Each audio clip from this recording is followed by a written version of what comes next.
Well, hello, stream.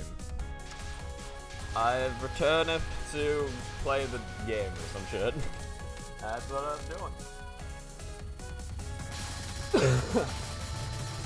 Yeah. Sorry, I'm zoning out right now. I forget anything I've done this past week, to be honest. I showed off this, I think. The Spell 1 cap? I think I showed that off last Saturday. I do want to apologize for something. I did not stream on Monday last week. Or this week. Yeah, that was my bad. Wrong character, what the fuck? That was my bad. I wanted to sleep, if I'm being honest. So I kind of just ended up sleeping in that day, and I missed stream completely. That was, yeah. That was just my bad completely. But it's good now. I'm gonna actually be like doing runs both today and on Monday, like I should. I do actually want to beat this game, keep in mind. I'm not just playing this for kicks. I mean, I'm playing it for some kicks. I like kicking around just a little bit, but I do actually want to win.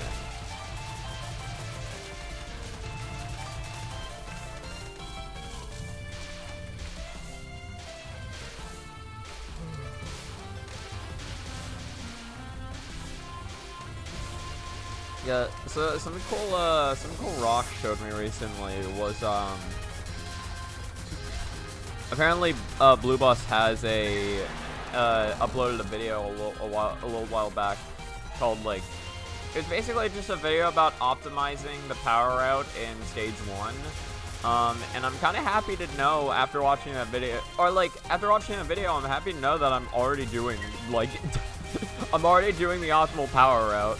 I don't nail it perfectly every time, but I'm like, I'm already doing the good shit. That video did explain to me something though that I never quite understood, and that was how the blue fairies work. In the one crowd control section right before like the three big fairies, like just near the start of the stage.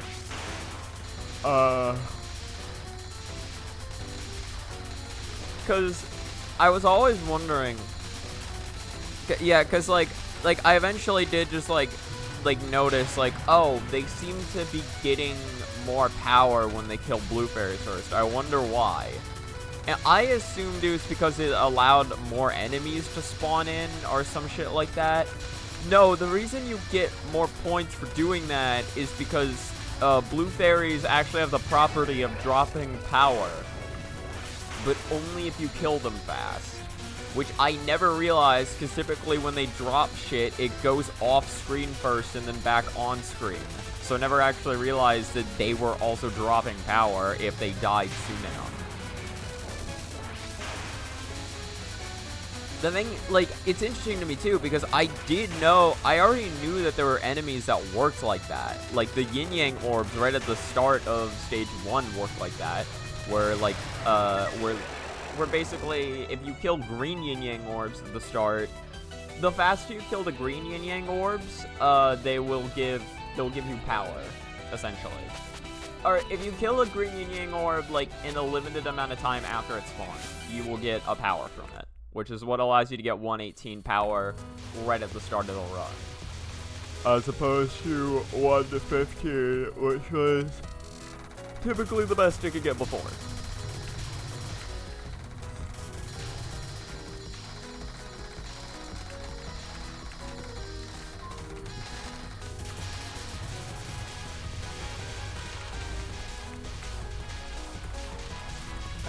Also, something I have kind of realized recently is that I believe if I actually, like, slow down my streaming here, I can make the center. Yeah. It is. Okay, so that is something I realized. It is actually possible to route around the purple not being there as long as you, like, I think the trick is literally just, like, delaying the second restream. So you can do the, like, you can stream to the left, but then once you get to the left, you have to stay there for a while. Then you can stream to the right to try to, like, POC, or just, like, take out any ones that are, like, far right. And then you restream back to the left to take out the rest, or to take out any remaining stragglers, and then ideally there should just be no purple there. I don't actually know what causes the lingering purple. I think it might be just whenever the yin yang orbs spawn on the screen, they shoot lingering aimed. I distracted myself.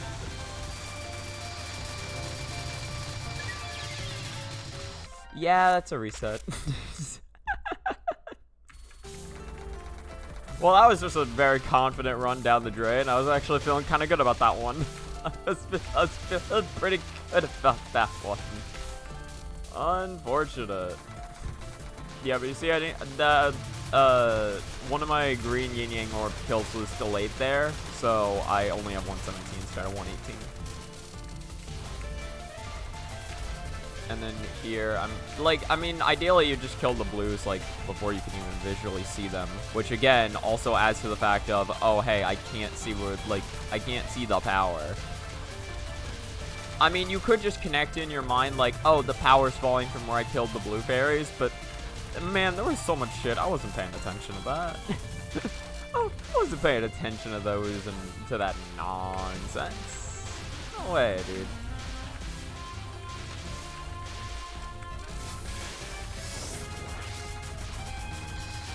Oh yeah, I saw Tech Support was streaming before I got on. I see he's playing as Marissa in the Maw. He's playing as probably the best Marissa shot type, although not, you know, it's weird to me, but it is a really good shot type. It's Mari C, I believe. Yeah, because Mari A sucks, and then Mari B is the fun one. And then Marcy's the good one. That's my ranking of them. Not biased at all. Not biased.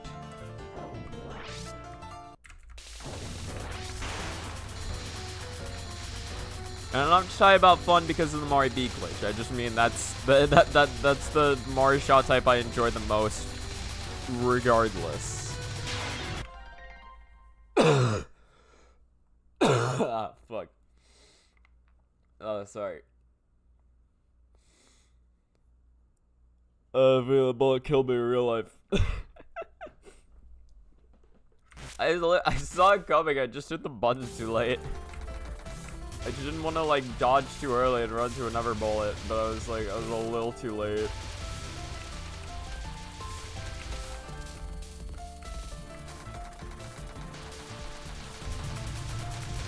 Oh my god, I'm tired.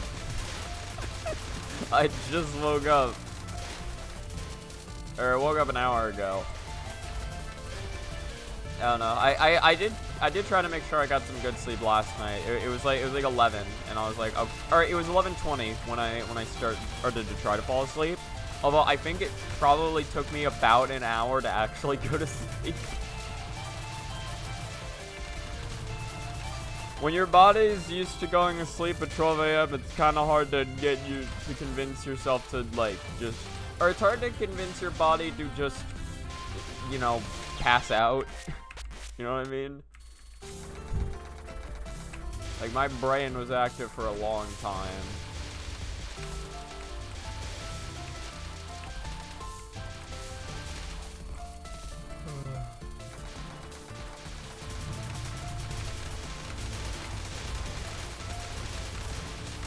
Yeah, I gotta restream that. Right. That's right.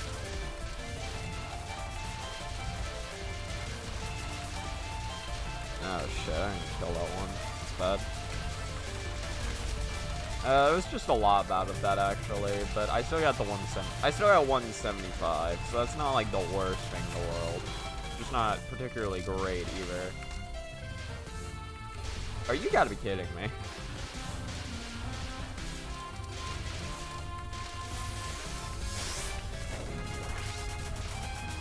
I just couldn't kill anything there. I'm just gonna blame it on Marissa. Marissa's the problem. Definitely. I mean, okay, that may not be too far from the truth, but I feel like I probably had a hand in that as well. I could blame Marissa if I wanted, and I don't think many people would argue with me.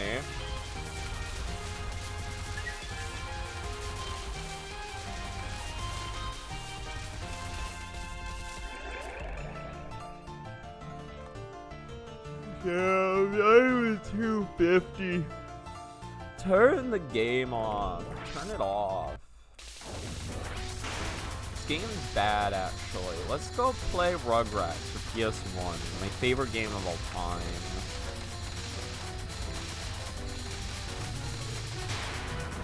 Let's play Barbie Goes to the Mall.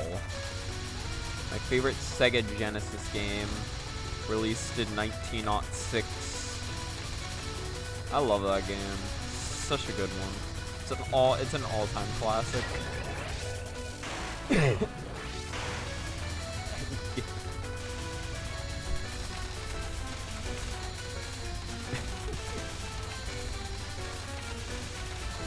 I think over this past week I have been I've been becoming more and more sick.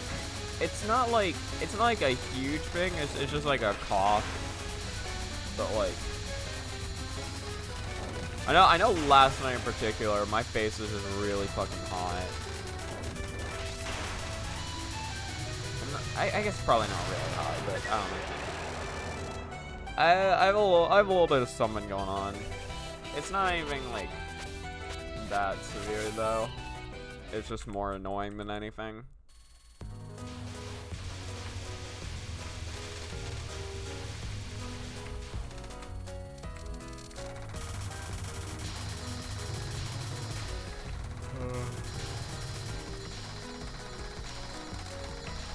Dear Bear, I think my face might have also been hot because I was really nervous last night. Last night I entered in just like a free online Rivals 2 tournament. And I was I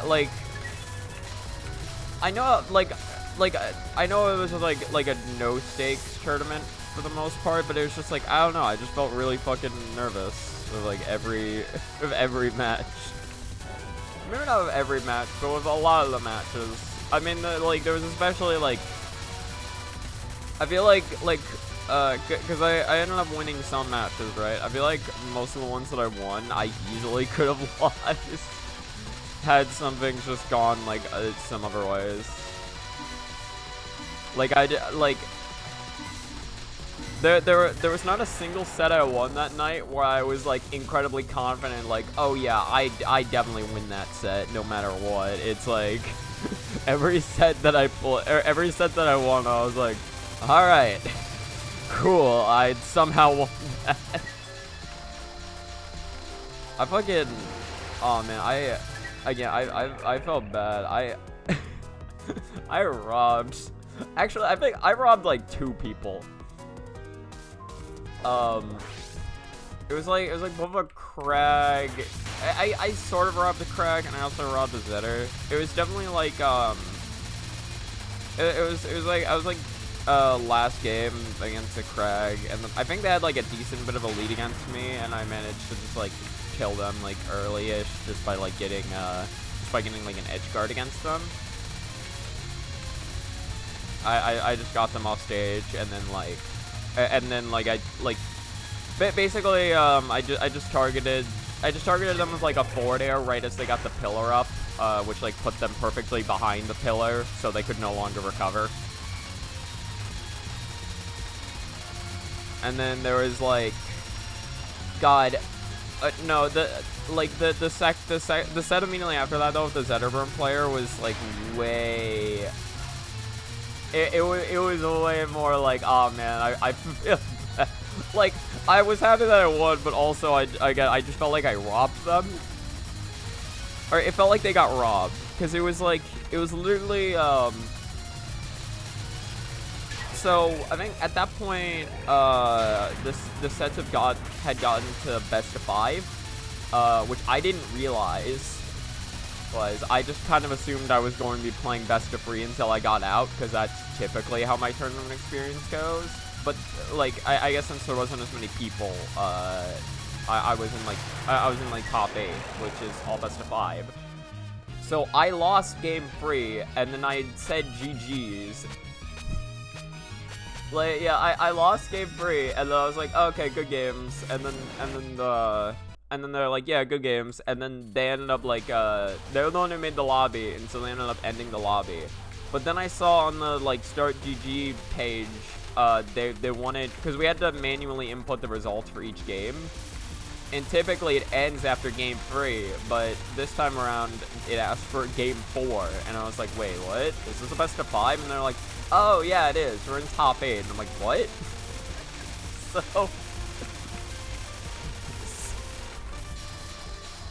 So we ended up having to play a game 4, which they were poised to win until I got an F smash at them when they were at 60, and they fucking died. And I'm like, okay. Like, it was last stock too. We were both on last stock. They had like a pretty big percentage lead over me, and then I just hit an F smash, or I hit a tipper F smash when they were at 60 off stage, and it just killed them.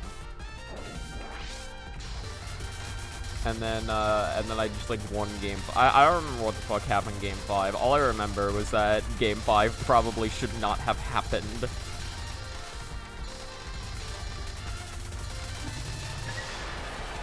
They were really good too. They were like, they had like way better pressure than I did. I think the only flaw I really noted about them was just the recovery habits were really bad. They played Zetter, so obviously they're gonna be more susceptible to like getting swatted out of their recovery, but like, and to be fair, I don't think I was edge guarding them as well as I could have, but it was definitely just like, he just kind of kept throwing himself into scenarios where I'm like, oh yes, please do this. I like, he just kept going high, and I was like, yes, please go high. That is exactly what I want right now.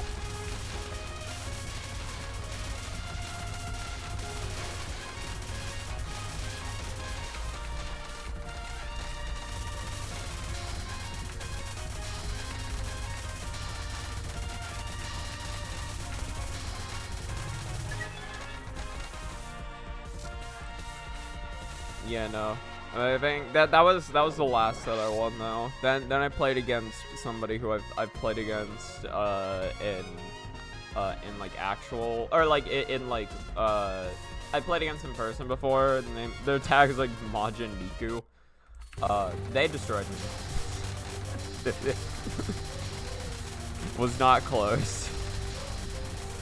I think I almost took a game, but other than that, it was not close.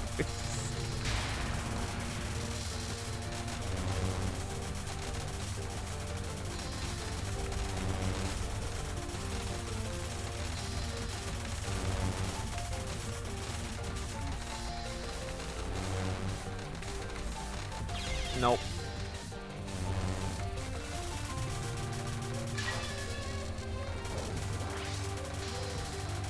I was just way off to the side there. It just wasn't good.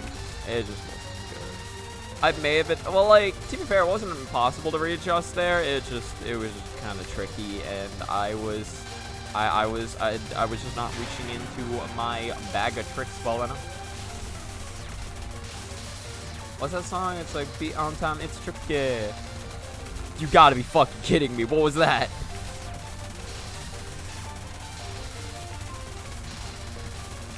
The fucking gates were closing before me. I had to get in there, or I was gonna be locked out forever. I did not look.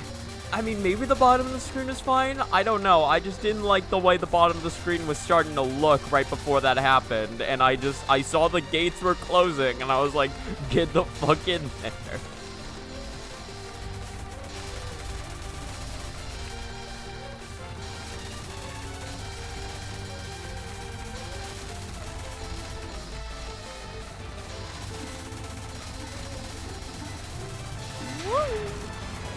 Alright.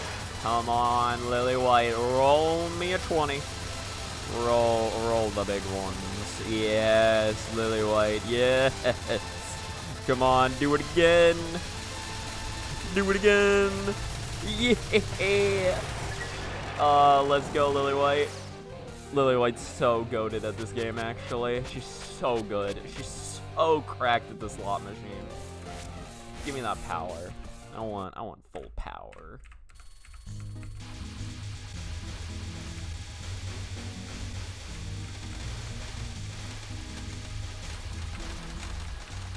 Nice. Alright, this is 1.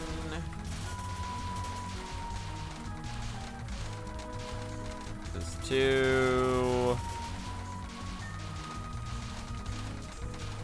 This is 3.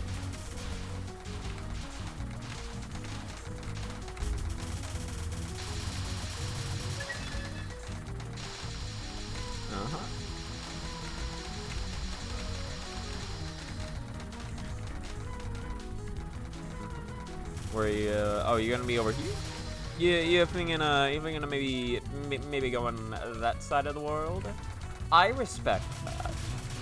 It's a pretty cool side of the world to be at. I would be there too if I could.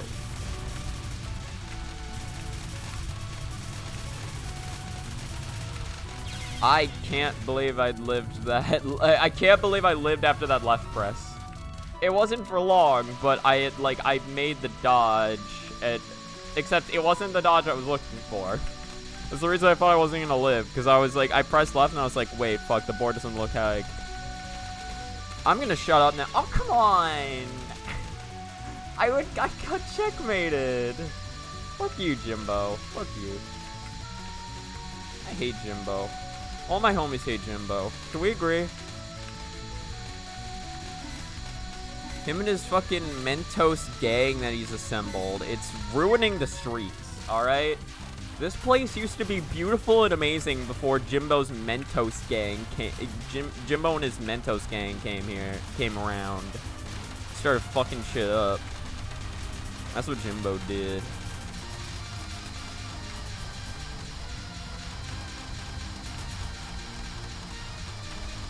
It's kind of funny, because, like, that was so bad on my part. That was the worst thing I've ever done. That was the worst. That was officially the worst. I'm giving that the title for worst.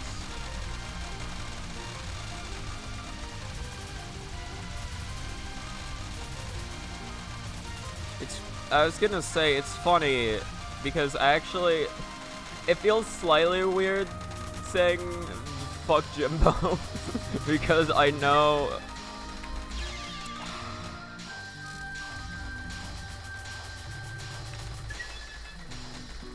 Please don't die again. Dude, I can't read right now. That's so infuriating. God damn it. I'm still up my chair. There's no reason that shouldn't have gone. Oh, I forgot. I don't even have anything. I don't even have anything. I forgot to set these up. Listen, I'm a good streamer, alright? I stream, like, once, maybe, if you're lucky, and also I completely forget to set up all of my shenanigans. And also I assault you with verbal garbage. Please vote me for Streamer of the Year. Is that an award? Probably. It's like a bunch of streamy shit. Like the Oscars, the streamers. I don't know. There's something like that, I think. I'm pretty sure. I think if I know the Oscars, and trust me, I don't, I'm pretty sure there would also be a stream. Streamer Oscars, and then be like a Streamer of the Year. And I'm gonna be up there. That's gonna be me. I'm gonna be the streamer of the year. I'm gonna be the streamer of the decade, actually. Nah, actually, I'm gonna be the streamer of the millennia. Listen, these other years don't even matter to me. I'm just going to be the streamer of all. Not even of all time, of everything. That is my goal. That's the only reason I'm here. So if you do not support me in my endeavor, I'm sorry to say, but you have to go. It's just simply how that works. It's simply how it be.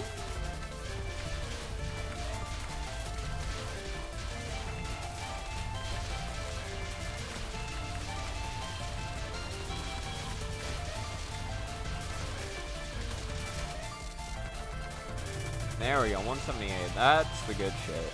That's the good number.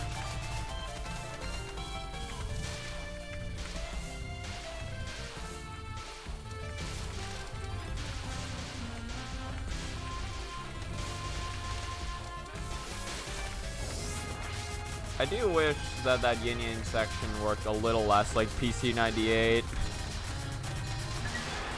Oh, damn. Unfortunate. I mean, to be fair, it doesn't affect anything, but I just feel really, like, I just feel really satisfied whenever I see a 12 on the screen instead of an 11. You know what I mean? It just gives me hope that the run is doing good and that everything is going to be good and fine and good. You know what I'm saying?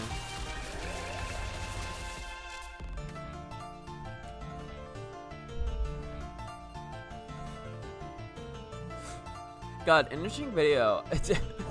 This is not related to anything, but an interesting video I saw this morning was Seicham. So say where am I starting this sentence? I guess at the start of the stage. I need to blow my nose. Oh, give me time to fucking thing. I need to blow my nose. Oh my god, my card.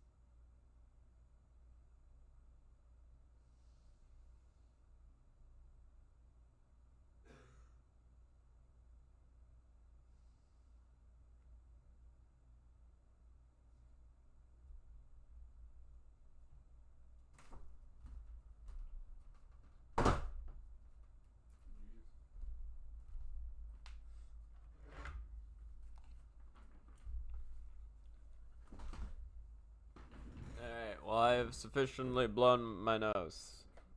At least I hope so.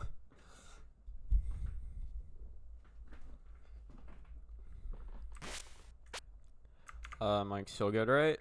Cool. Mic is... well, I seem to be a little low. I mean, I guess I could just talk up a bit. I'm probably not. I'm probably talking just slightly too quiet. I don't know. In any case... Seicham. So Seicham is like a fighting game commentator. He's also just like he also just plays a lot of like FGC stuff. Big Street Fighter guy, big Street Fighter 6 guy, and also just fighting game guy. Also, he just teaches a lot of games from what I can tell, or from I guess mainly just from what I've heard him say. So he was teaching people like Deadlock and shit, and that Deadlock is like an absurd game to teach a new player. In any case, back to the topic at hand. So he played Rivals 2 recently, which I thought was really cool. And he had a video talking about he had a video talking about something in Rivals 2 that I never even like thought of. And it was the fact that like Rivals 2 doesn't really like have like that good of a system, or like doesn't have that good of a system for teaching like brand new players to platform fighters about like its mechanics and what you can do. Because like, well, like something interesting you brought up, right, was just like, you know, like he's playing the game for the first time and he's just thinking to himself like, oh, what does Zetterburn Spire do, right?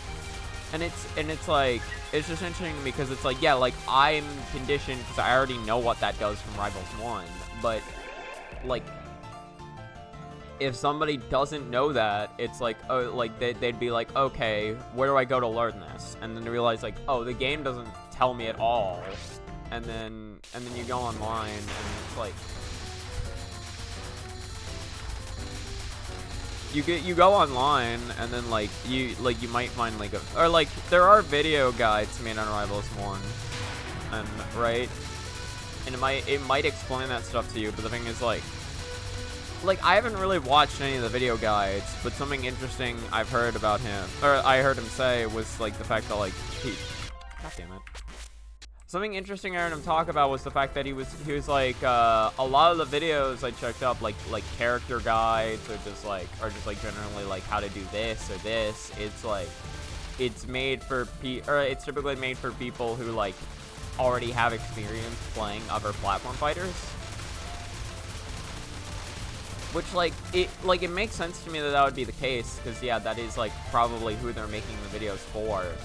But that is, like, interesting to me that, like, oh, yeah, there's kind of a lack of... There's kind of a lack in stuff talking about, like, concepts that, like... Concepts that are prevalent in multiple platform fighters that, like, people aren't, like, really talking about in Rivals, because it's just kind of assumed that, like, the people watching those videos already know that stuff. But, like, not everyone's going to. There's going to be some people where it's, like, Rivals 2 is, like, their first ever plat fighter. Also, 211, nice. But, oh, exactly 12. On the dot.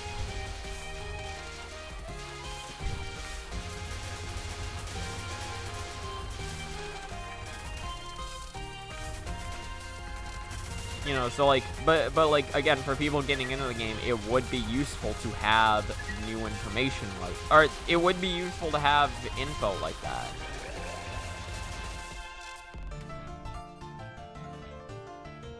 But, like, at the moment, it just doesn't really exist.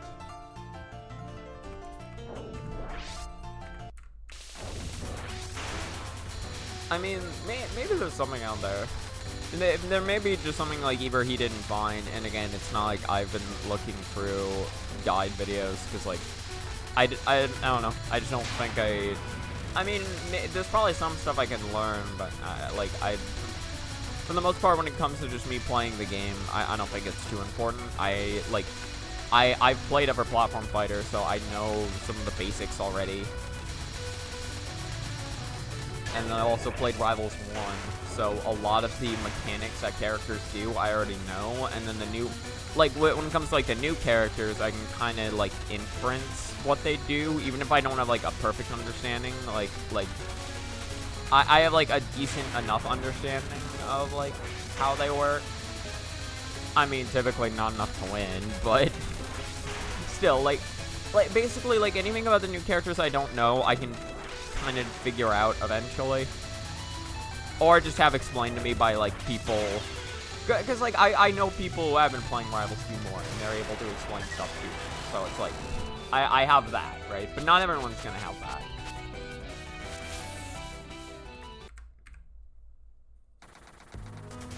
Apparently, like, the devs are working on adding,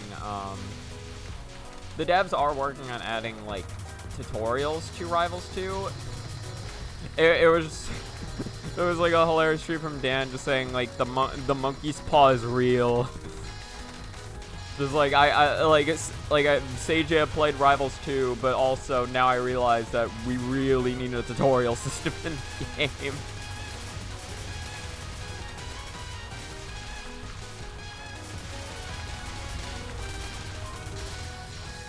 Yeah, something interesting as well. Apparently, a tutorial, like, having a tutorial system, like, at launch of the game was, like, a Kickstarter goal that just never got, like, hit. So I think it was just, like, they just didn't have, like, time to implement that with everything else that they were trying to implement, while also making sure that, like, you know, they just got the game, like, out there and off the ground.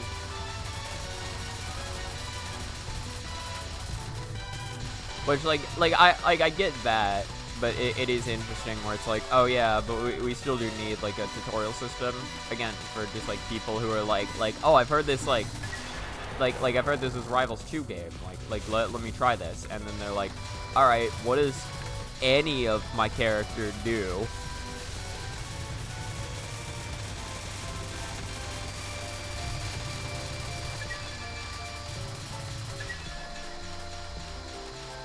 Well, because, like, and to be fair, a lot of it you can inference from Smash, right? But, like, imagine somebody coming into Rivals 2 doesn't have, like, a background in Smash at all. Like they never even really played Smash, like, casually. And then it's, like, so it's like the game doesn't really explain anything to you. It's like what, you know, like, just stuff like, what's a tilt attack? What's a smash attack? What's a special? How do you do those? How many of them are there? Right? Like what's the purpose of these moves? But then like if you start getting more in depth, then it is like, okay, but what's the purpose of these moves? What should I be using them for? And then also like what's like something Satan brought up is like, okay, what's good ways to like move around the stage?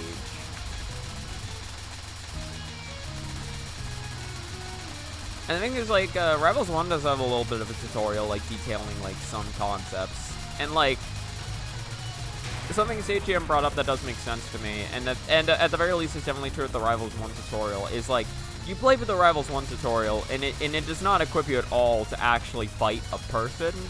But something interesting he brought up was that he was saying that is more so the job of, like, that's more so the job of the community to teach you how to fight a person. The in-game tutorial, like, in, like, any game will not really, like, teach you that. It will more so just tell you what the game does and how the game works. And there's probably some examples of the game trying to teach you, like, okay, how do I use this against a person? But in general, the game will just teach you, like, how this stuff works, and not like, okay, how do I beat up another person using all this? Or like, how do I play better against somebody? Because I guess, like, it could, like, could teach you, like, okay, here's how you, like, hit people with this shit, right? Not telling you, that's basically telling you how it works, but it's like, I don't know, it's not really gonna tell you, like, it's not gonna explain the whole, like, mind game to you, right? Or, like, why, like, I don't know. I can't think of the words I'm trying to describe here, but I do think it's true what he's saying when he's like, yeah, like, typically the game, you play for the tutorial, and you're just like, okay, how does this, like, now how do I use this against a person? You know what I mean? It's like the tutorial didn't teach me how to use it. And that's because it kind of, I mean, I guess maybe it could if it, like, really over-explained things, but it's typically better if it's left to, like, other people explaining it and then on a text box.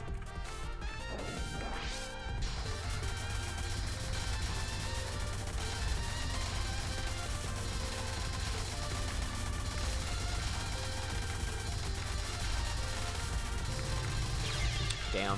That was so close to a cap, too. That was so close.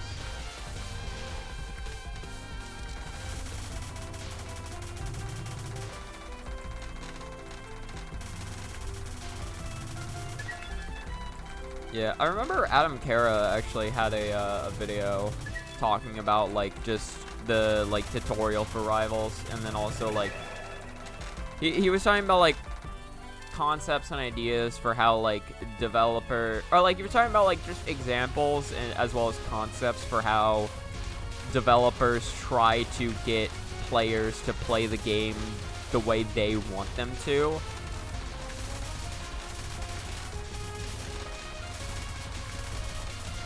It's like a concept for, or, like, basically, like,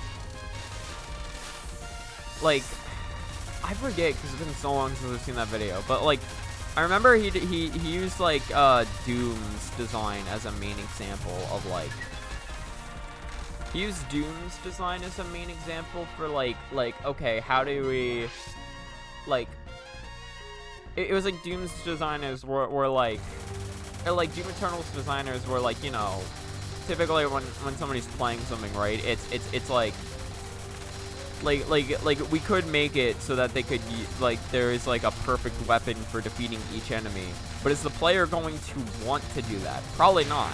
The player is probably just going to want to like pick the rocket launcher and then blow everything up with it because that works. So it's like, and so like they needed to create a system that more so rewarded the player for actually like constantly like switching weapons to what was like the most effective. Actually, no, I can die one more time.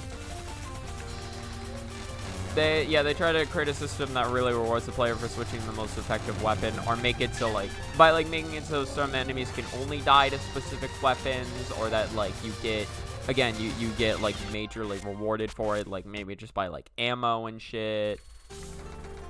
It like the like.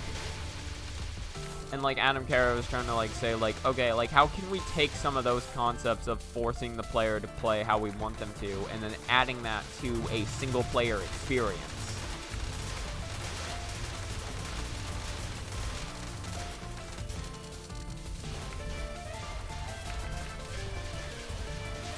I mean, he also like he talked about like Brawl Subspace Emissary mode a lot as well, when like talking about like a single player experience in a platform fighter, because that's like something that people remember very fondly. And he was like outside of like just having this be like just like a fun little story mode you can play, if we're trying to like teach somebody how to play the game through this story mode, how would we do that? Which again, I kind of forget. I forget like what stuff he talked about as like ways to do that. I forget if he actually talked about any ways. I think he probably did, because I think that was the whole point of that video, like just like some concepts and ideas that you could maybe use. But like again the main thing I just remember was him talking about the design philosophy of Doom Eternal.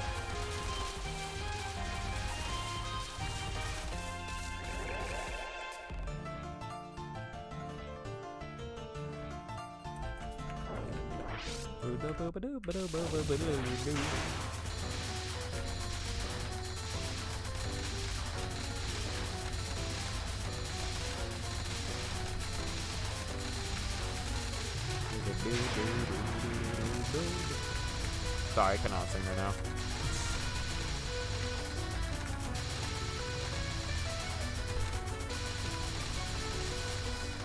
I don't know.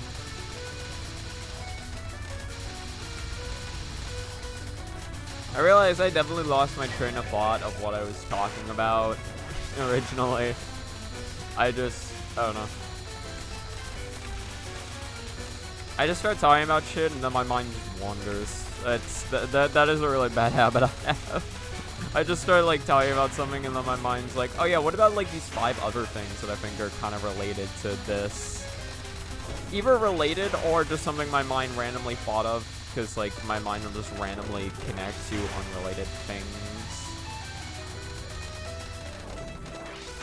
That was okay. Cool. Easy, Michael. Hey, Minus. No Marissa player because Marissa's not okay. Nah, what do you mean? Look at her. She's doing fine. She's happy. Have you seen AI-generated Minecraft? No, I have not. I have seen Parkour Civilization, if that's what you're referring to.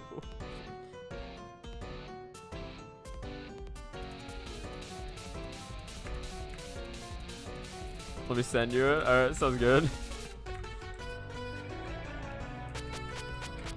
It's like, AI shit is just really... It's like kinda cool, but it's also like, I don't know. It's like... It's typically a lot cooler to me to see like what a person made. To be fair, somebody had to make that AI, so it is sort of what a person made, right? But it's like, when it comes to just like AI art and stuff, you know what I mean? It's like it can be cool to see like what like auto generated art can look like, but it's also just like, I'd rather see like I'd rather see like a person's hard work instead of seeing just something that was like just generated by a computer. You know what I mean?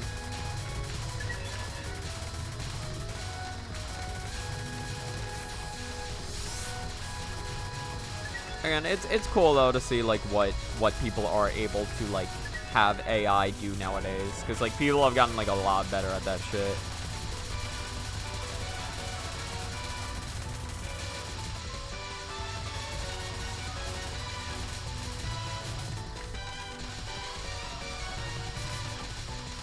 I know like ChatGPT is like a pretty good example of like an AI, and it's like literally like I've seen like people like use ChatGPT to like help them like code shit.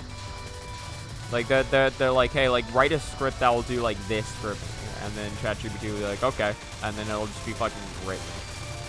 I think like Code Bullet is the main example I've seen of that. Although I assume a lot of other people do it as well. And it can be nice, I imagine, just because it helps you get shit off the ground a lot faster without having to like write every little line of code.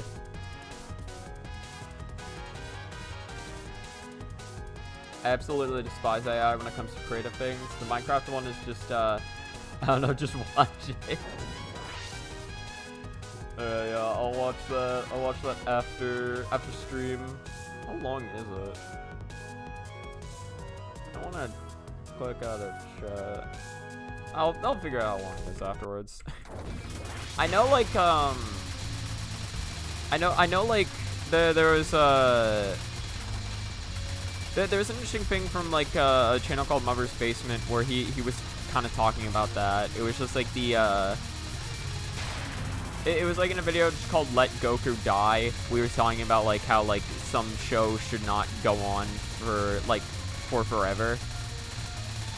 Like he used an example of like somebody was trying to like make like an AI recreation of, I think, Friends. It was like a show similar to Friends or something, or like maybe Big Bang Theory, so something along those lines, like in that genre. They're trying to make like an AI or have an AI like recreate or like create its own episodes of it.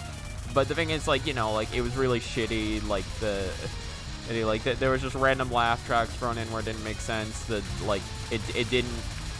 Like, it just looked like, or the visuals were, like, really shitty, like it looked, actually, I don't remember what it looked like, but it, you know, it didn't look like people for the most part. Alright, and, like, everybody was, like, laughing at it, and then, like, the people who created it were like, it looks bad now, but this is the future. Imagine, like, just being able to watch Friends just whenever you want, like, just have an infinite supply of new Friends episodes. And it's, like, and he was talking about, like, that's kind of a bad thing, honestly, because that kind of ruins the whole, like, integrative, like, it kind of ruins the point of a show, or, like, a piece of work existing, I guess. Like, 5 minutes of all shows. Why all my shows? Brain autocorrects Y to my. Oh, gotcha. Of all shows, why my friends? Oh, yeah, okay. I hear what you're saying now. My brain took way too long to process that sentence. Yeah, I think it was Friends. I think that was, like, the one somebody tried, like, again, they just, like, recreating with AI.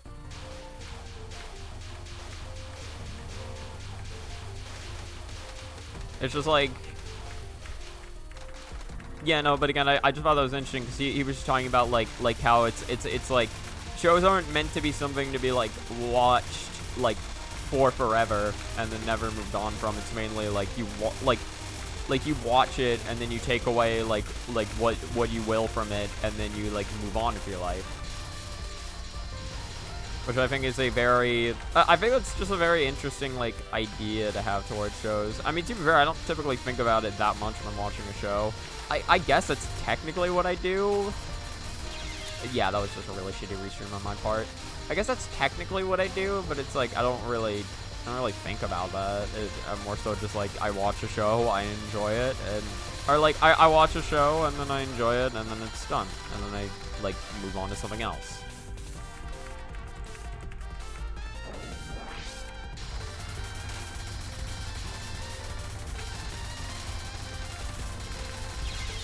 Goddamn. Yeah, my reading this run is just really bad. Also, she is so low on that screen. Why do you gotta get low to the floor? Why do you gotta get bent like I told you before? Double up and take more cheddar. Oh wait, no, sorry. It's getting better like I told you before. It's not get bent. Get bent was what I thought they said originally because I could not fucking understand the lyrics. But no, I think it is. It's getting better like I told you before. Listen, Persona lyrics are fucking hilarious. You can never convince me otherwise. I love Persona lyrics. They're some of the most dumb, fun shit I've heard in my entire life. Yeah, that was just really bad. You appreciate some media less if there's too much of it. Yeah, definitely. There's like also just some shows that, like, you know, like if they go on for too long, like people just don't want to watch. Like I know like people really like One Piece, and it's like, but I don't think like, especially seeing as how that show's not even done yet, I don't think I could like realistically be like, oh yeah, I'm gonna hop on the One Piece train, especially when there's so many other shows that I want to see, or that I would want to see. I still haven't even seen Made in Abyss Season 2. I need to see that at some point.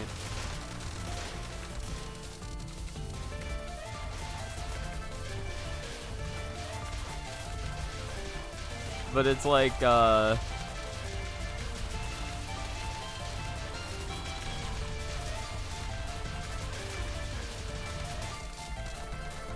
yeah. I think especially just like, again, trying to like recreate a show with AI, or like create new episodes of a show with AI, it kind of like, it does kind of spit on the face of the original, you know what I mean? Or like, at the very least, it spits on the face of like the people who like, you know, put work into making the show and making episodes. Because it's just like as like a creator, it's just, you're just kind of like, why did I bother trying to do all this if people are just gonna try to fucking recreate it with AI? It's just like that's my work there.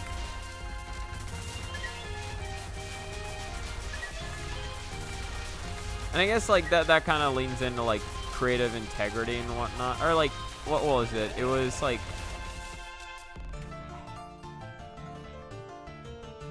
there's like a lot of complicated rules when it comes to like what is like, I guess just like what is like stealing and what is just like derivative, you know what I mean? There's some like to bring up yet another video. I've seen a lot of fucking videos on things. Man, I think it was Tomska. I don't remember the channel name correctly. Basically the channel that made fucking ASDF movies.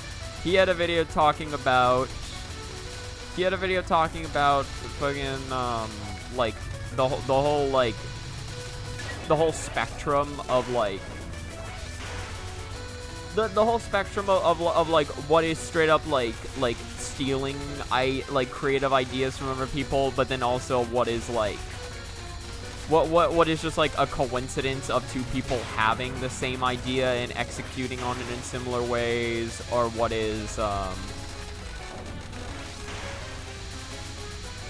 or what is like somebody like being like inspired by something that they saw to make like their own work, that like their own work that you can still kind of see like some of the comparisons. It's still like clearly its own thing, but then like, but if you compare them, you're like, okay, well you can see some of these similarities, right?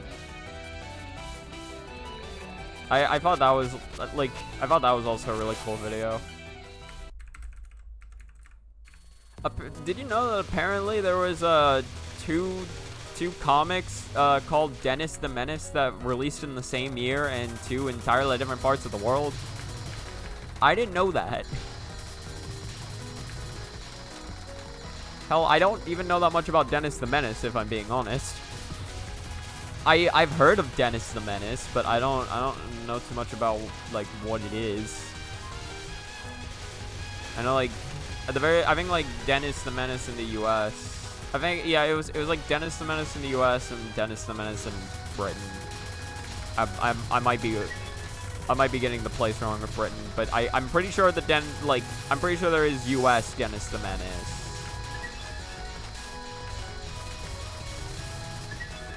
I think like yeah, US Dennis the Menace follows like this like kid or whatever, but I don't really remember what the fuck he does.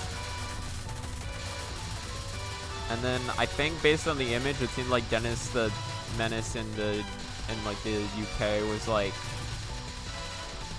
based off of like this like gruff old man or something. Or maybe not old man, but just like older gentleman. Not entirely sure. Again, I've never really seen any of either. I think the most of Dennis the Menace I have seen is just fucking... Yeah, oh my god. Game Grumps playing for like a Dennis the Menace game. But that was like a one-off.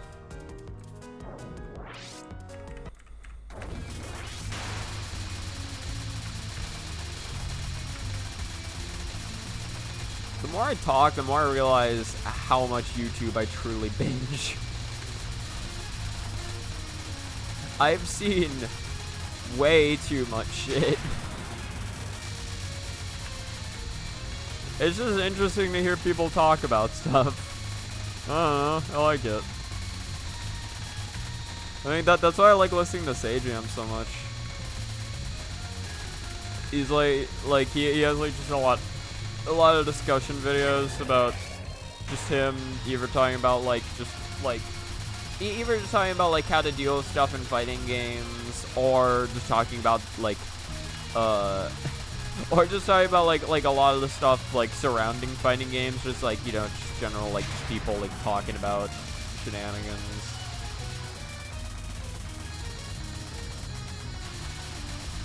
It's just kind of it's just fun to hear like just what people are saying, and then also what he has to say. Lord Knight's also pretty similar in that aspect. I think I grouped Sage Him and Lord Knight probably into like the same category of like, oh yeah, it's really fun to hear like them just talk about shit.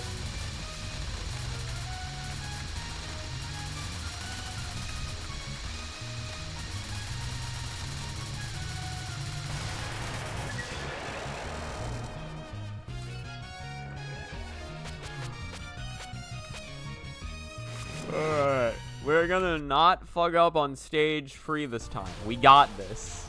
Gamers, it's time to lock in. It's time to lock in.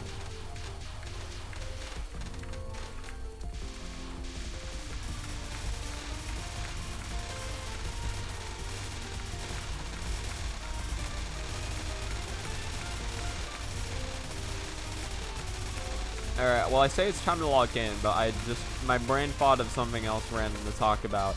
I think I've mentioned this before, but when I saw the Silent Hill 2 remake come out, that actually encouraged me to just go and emulate Silent Hill 2, the original. So I did that a couple weeks ago, and I think last week, maybe a week or two ago, I finished it. It was pretty cool to see. I liked it. Like it definitely still has like, it has some of the goofiness you'd probably expect from that era in a game that's trying to be serious, just because like, you know, like voice acting standards weren't the highest back then, as well as just some of the music choices they went with for the game were like really fucking funny and just kind of not fitting. But it was a good game. You know what I mean? It was good. good. Something interesting I did find out about it though, because you know I beat the game, and then like obviously because of the genre of game, there is multiple endings. Typically for a game like this, there is like one ending that feels the most conclusive, and then there are other endings that are supposed to leave you feeling like you want more from it. But what something interesting that I found out after beating the game, because again I got an ending and I was like, okay, I was like, okay, that ending seemed kind of like maybe I could have done something better there. I won't spoil what happened in the ending, but I'll say I got the in water ending is the name of the ending. Which you can just look up what the in water ending is if you wanna know what happens. But I got that one, and it was like, okay, I feel like maybe that wasn't the conclusive ending, right? And it's like, so I go look up the other endings, cause like they're like Silent Hill 2 has like a lot of like wacky puzzles to it, and it was like,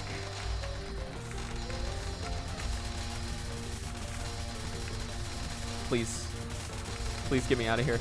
Please, I want to go home. God damn it. She lived for so long, I just couldn't hit her.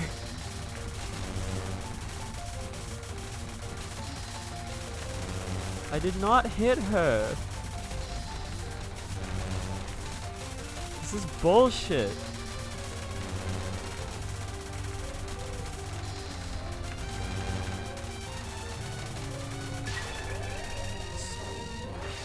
Get spell bonus.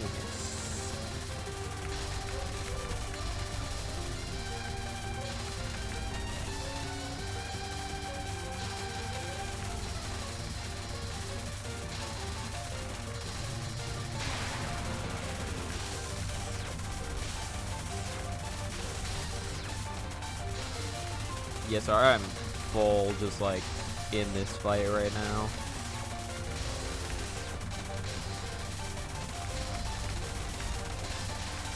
Please go down. Please. Swap to the next one. Thank you.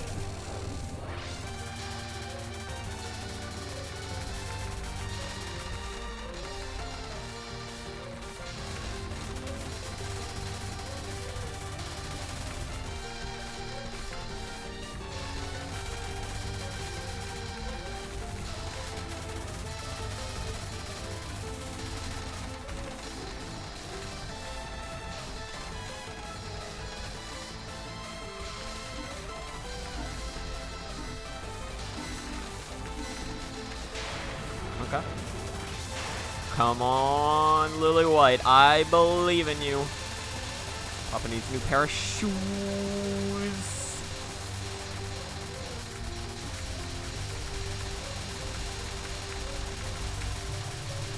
Come on. Yeah, Lily White. It's fun. Alright, I think I take the power again. Just having 4 power at the start of stage 4 is just really fucking good, so we'll take it. We shall take. I shall partake of the 4 power. I shall go into the blimey deep. Oh, fuck. Oh. They all spread out. It was unfair. It was bullshit. This is bullshit. I can't do that impression. Alright, this is 2. And this is 3. Now, the important thing about 3 is that it reminds me of the number 3. And that's all I have to say on that. Tune in next week for more riveting commentary from yours truly, Christopher. That's me.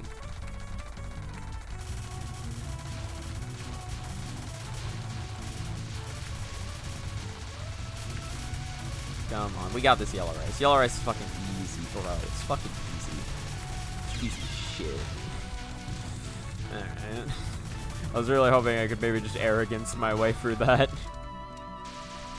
It works sometimes. Well, actually, I don't think I've ever arroganced my way through it before, but I've capped it before. It's not an impossibility. It's not an impossibility that maybe I could just get some lucky shenanigans going on in my life. I was just fucked. Maybe I could have just stayed bottom right. I don't know. Again, the Mentos, just ass. It's just ass.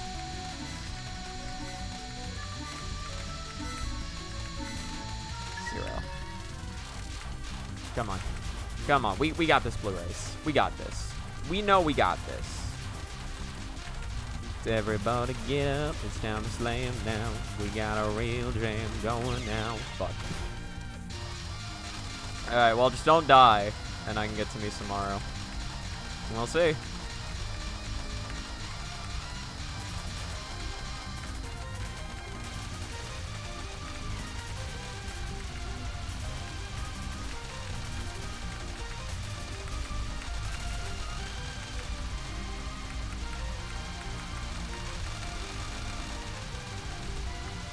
Listen, if I can't... There's a part of me that's considering going off to the side, but if I can't read this in the center, then I'm not going to be able to read it on the side.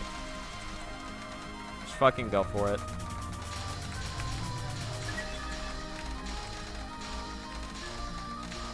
I went off to the side anyway.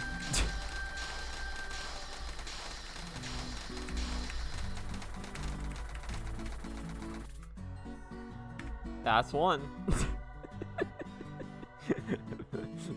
That's one. Alright, Misumaru. Let's get it. Oh, this is gonna go great. Anybody like fighting Misumaru? I know I do. I know I love Misumaru. Look at her. She is so cool or whatever. She's got yin-yang orbs. What other character in this series has ever shot yin-yang orbs? I believe that she is actually the first one to do that. No other character in the series has ever done that before. Okay, well. That went probably about as you'd expect. And I didn't even get the game over glitch. Sag. Sorry, what was I talking about like 10 hours ago? I don't remember. I was talking about something YouTube related. Talking about like Lord Knight, Sajam. It's like a fight that went over from something else. I don't remember. It was like, I remember like when I like thought about talking about it, my brain was like, oh yeah, this is kind of like just a very unconnected connection. But I don't remember what it was. I had something I wanted to say about it though.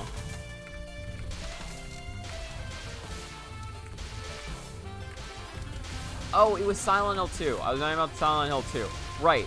So, I was talking about like how I thought it was like I got the in water ending, and I was like okay, that ending didn't seem very like satisfying. I'll look up the other endings to see like like if there's an other ending I can get in this game that's like, you know, like that feels really conclusive.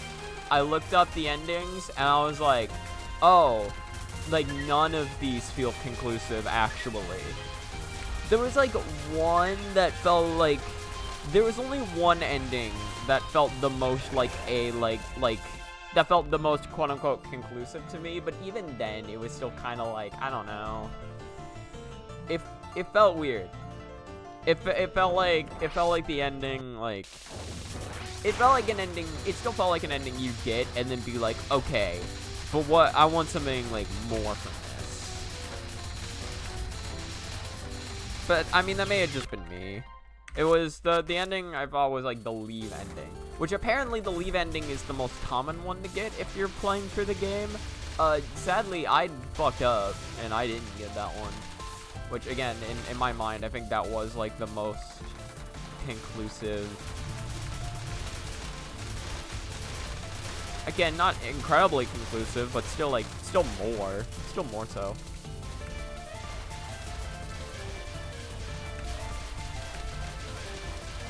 it is interesting because like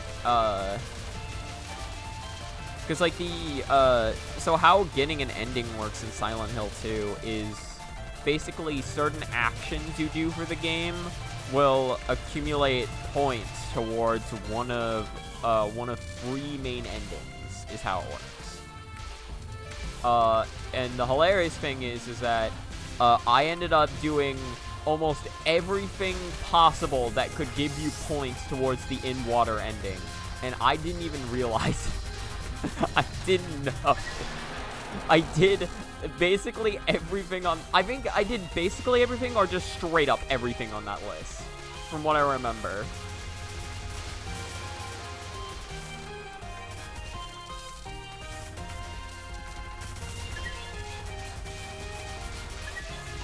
It was very funny to just read through and be like, oh, I see.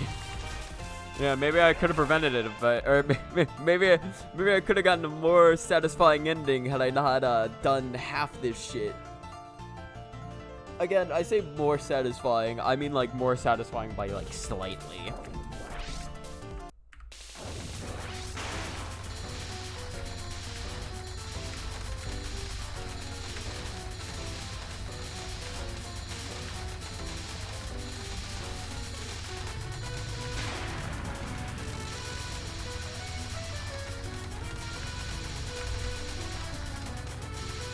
You know, something interesting about Silent Hill 2, though, because, like, I think most people have probably seen footage of the dog ending from Silent Hill 2. Like, I don't think you realize how ridiculous it is to actually see that cutscene, though. Like, because in order to get that ending, you are required, it is required that you either... If you want to see the dog ending, it is required that, like, that you either see the 3 main endings of the game, meaning you have to play through the game 3 times, so you can play through it a 4th time, so that you can find the dog key and then use it on one of the floors at the end of the game to get, to see that cutscene.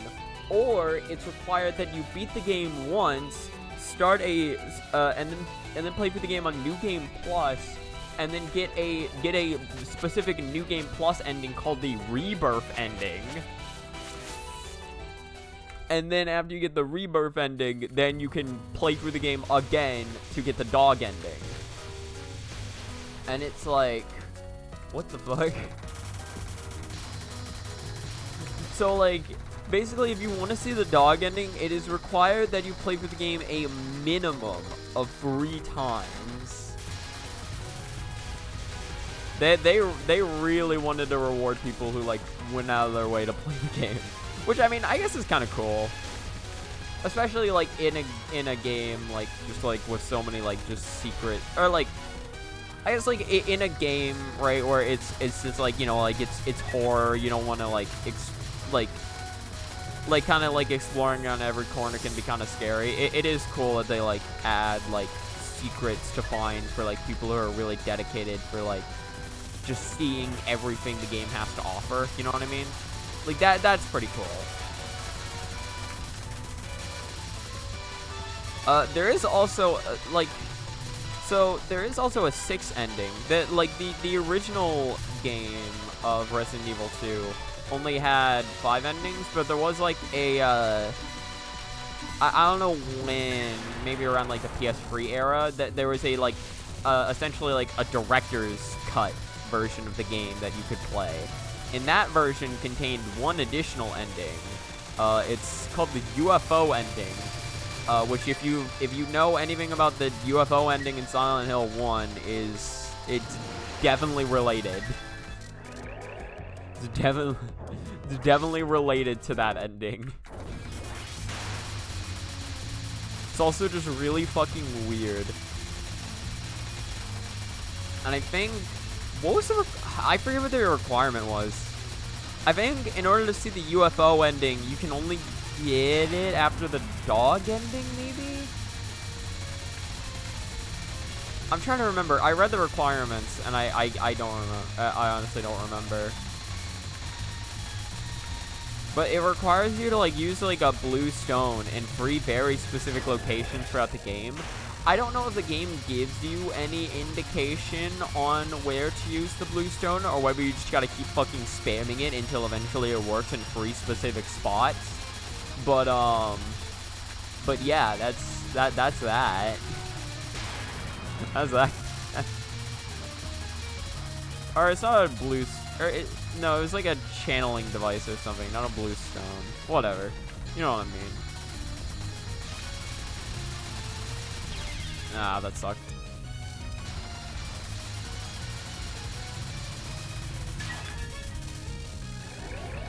Yeah, I remember, well, I say I remember, just something I decided to do recently was I did decide to try booting up Silent Hill 1 as well. Because I'm kind of, like, after playing through 2, that got me curious to play 1. Man, I might play through it at some point. I did, like, a quick, like, so I played for the game about, like, an hour or 2, made some progress, and then I looked at, like, a guide to see how long the game was. It actually has more chapters to it than Silent Hill 2. I don't know whether that means it's longer or not, but it has more chapters for whatever that's worth.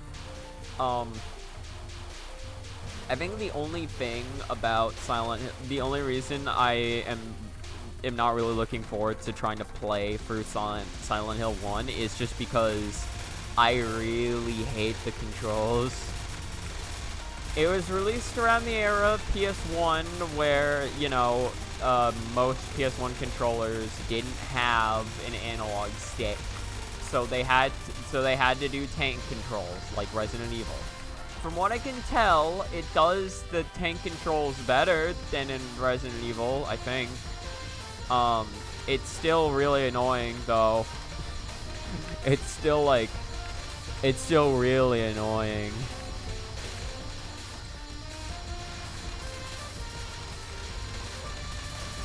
And it makes, like, fighting... The thing is, like, despite the fact that your character is less mobile than in Silent Hill 2, the enemies are actually, like, fucking absurd compared to Silent Hill 2. Okay, yeah, that was just my bad. Most enemies in Silent Hill 2 are, like, just really slow, and they, like, and are very easy to just, like, approach and hit. Silent Hill 1 is, like, throwing dogs and birds at you as its first enemies, and it's, like... And, like, if you don't want to waste ammo shooting down every single one, it's like you have to time the most precise melee swings I've seen in my entire life. Like, not just on reaction, though. Preemptively. You have to, like, press the melee button before you actually see the enemy leap at you. Otherwise, you'll take too long to swing. It is so infuriating.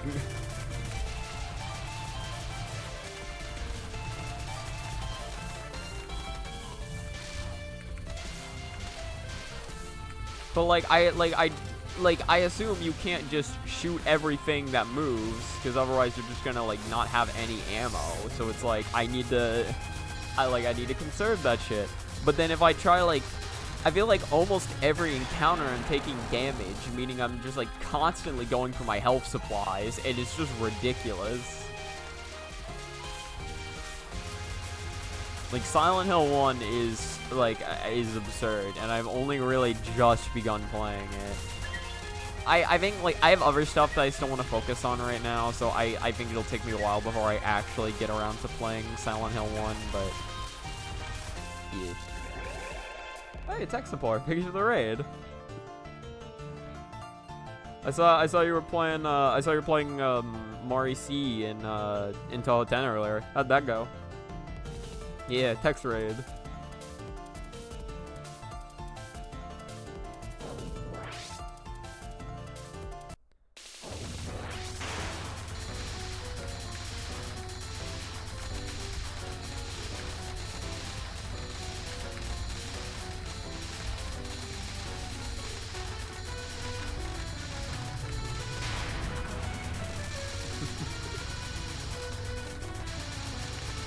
I'll never get tired of seeing those emotes. They always look so cute to me.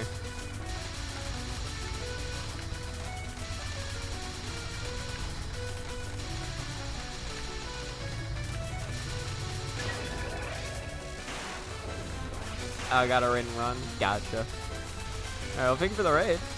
Hope you had a good stream. I need to actually read the rest of that message because I couldn't read past I got a raid and run, so give me a second. There might be some vital information I am missing.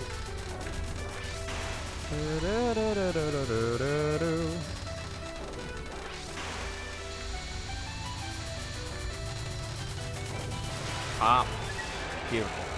Okay. I have to find a warm blanket and curl up in Ah, okay, I'm gonna assume the runs probably didn't go great then, sadly.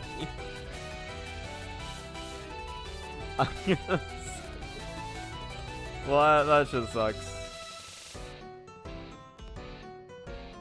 So how are y'all doing? It's like a Marissa cosplayer. Pretty cool.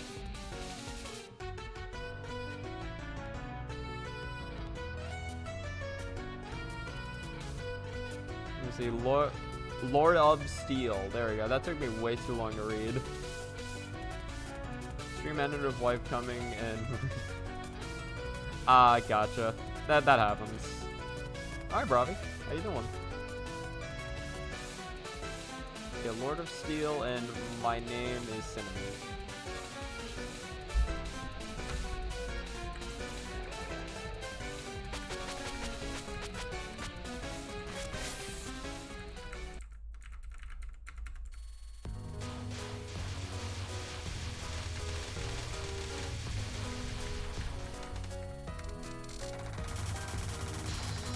Yeah, thank you for the luck, man.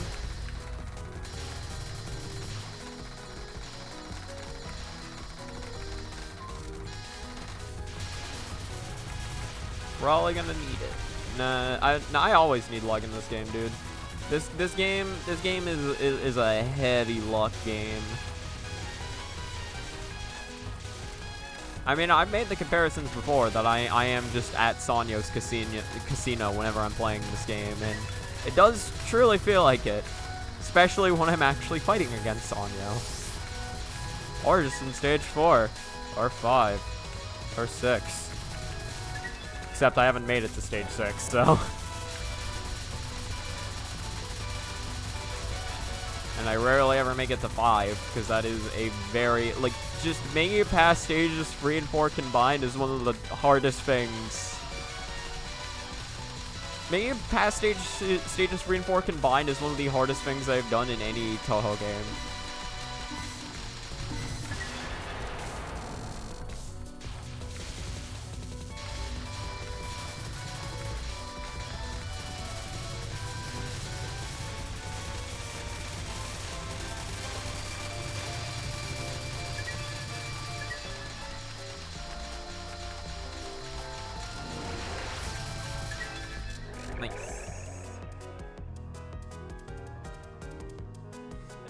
Hey, no, you don't have to apologize. You're good.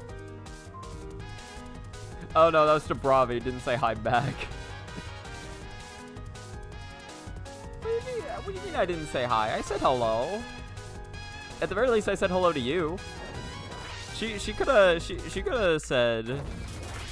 She could have thought that I was talking about her when I said hello to you. I saw hi, and then I said hi, Bravi. That was like the first words. Unless I'm tripping. I might be tripping. I don't think I'm tripping.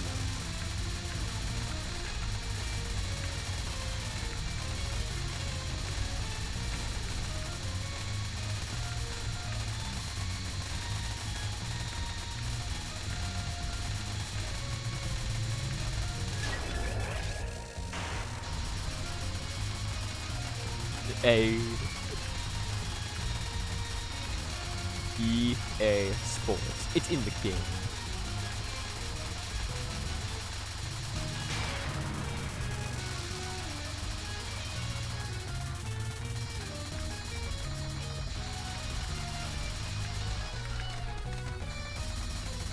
Its only game. It's like EA Sports. It's game.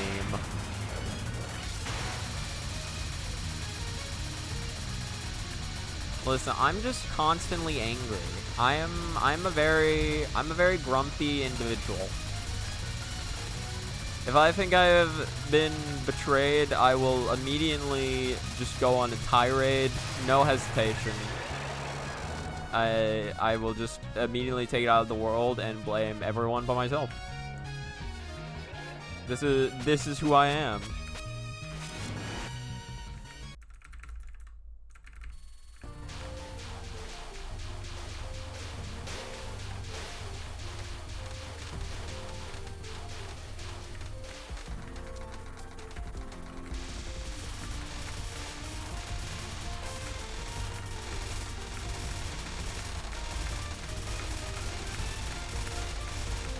We got another classic shot at stage 3.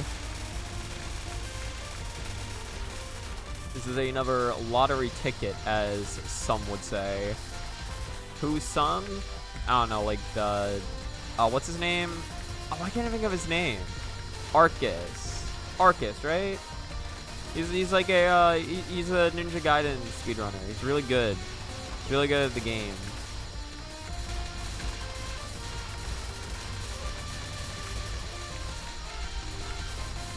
That shit sucks. It just sucks. That was terrible restream timing on my part. That was so bad. It's like, should I restream now? Ah, damn it. I thought I could make that work. I thought I could, and then I couldn't. Sucks to suck, I guess. Maybe next time just try being better at the game.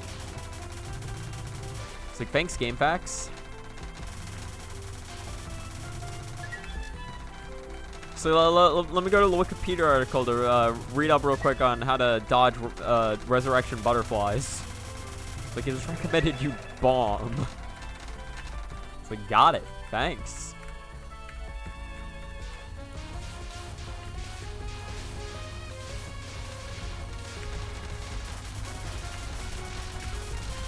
Remember one time I wanted to make like a... I thought about making like just like a meme flowchart image. You know like have you ever heard of like the Ken flowchart where it just all revolves around Shoryuken?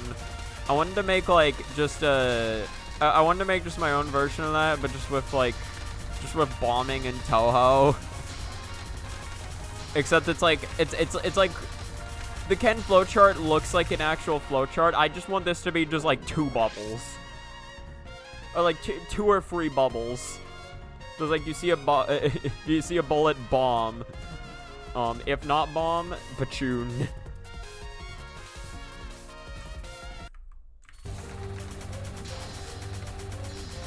Oh wow, I'm 1 power away. That's sad. I'm sad. I'm literally crying and shaking on the floor right now. That's me. I'm so upsetty spaghetti right now. You don't even know.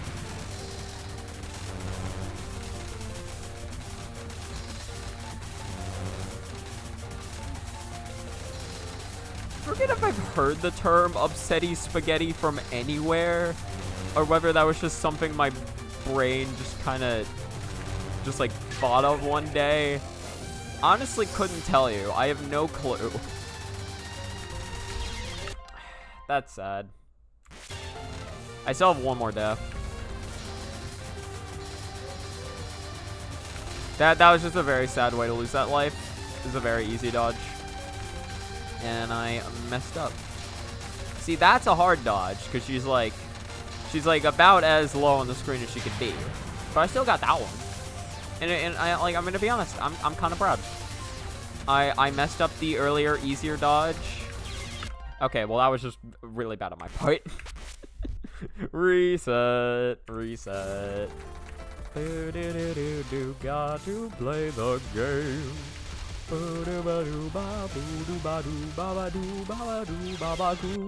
Fuck me. Got to shoot the orbs. Got to not die here, Bobble.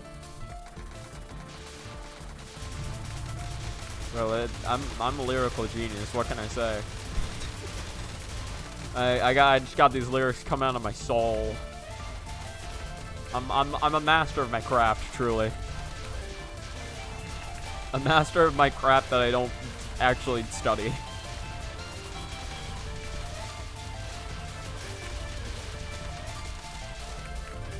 Imagine if I did, though. Then I'd have no excuse. if I studied and then I was still bad, then I just kind of have to accept it. I just have to be like, oh, okay. Yeah, that's just kind of how that is.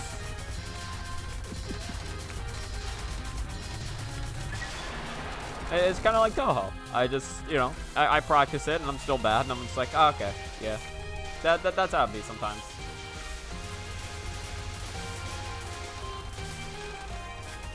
I am not as good as other players in this, but I can still try to go for my own shit that I will be proud of. And there's something beautiful in that, you know? There's something that just is nice about having like achievements that at the very least like you are proud of. That's just something you should just strive for in general, I feel. Which, like, yeah, big shocker, be happy, but it's like, I don't know. I feel like sometimes like when it comes to just like games like this, it can be really easy to be caught up in the fact that it's like, oh, well, my achievements aren't as good as like this person's. But it's like, it's kind of like, oh, well, who cares? It's like, were your like, do your achievements, are your achievements special to you? You know what I mean? Are you proud of what you did? And if you are, then it's like, cool.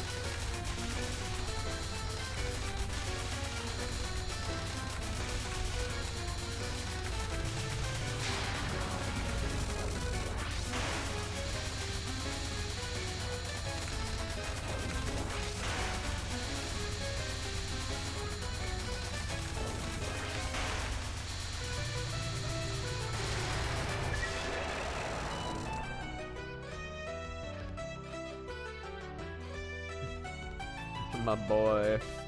This LNBNC is what all true Marissa players strive for. I mean, maybe, yeah. I mean, there's not too many Marissa players. Or like, I guess, nah, I feel like that's probably the case for the most part. I don't really know what a Marissa player specifically strive for. I imagine LNN would probably be it. Wonder what Shimada is up to. Probably just like, I don't know. Probably just playing Pong. I like to actually that's cute. I like to imagine just like Shimada just being really bored and just having to like entertain herself by playing games while I get a while she waits for me to eventually get to her.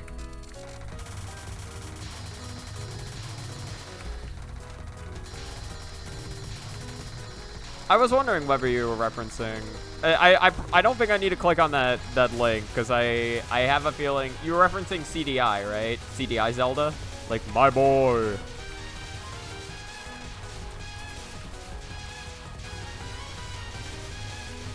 I guess I'll click on it once I get to the boss. I guess to ensure that I know what you're talking about.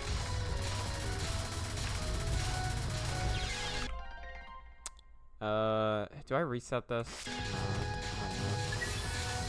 I don't reset yet. Kind of want to reset though. That death just felt really dumb to me.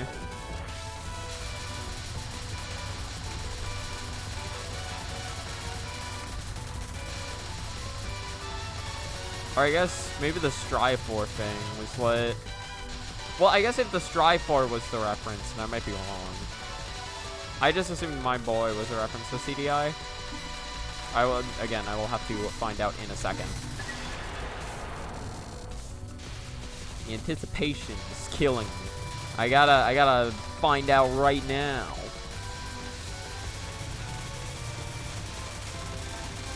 Boing boing boing boing boing boing. Yeah, that sucked.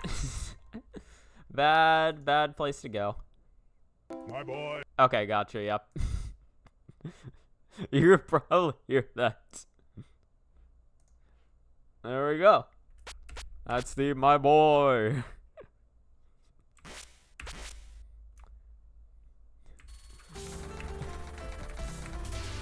I just see one frame of the king, and I just immediately am just like, yep, I know what's about to happen. Well, also because it was led up to context, I guess, but I can see one frame of the king, and I just know some funny CDI shenanigans are going on.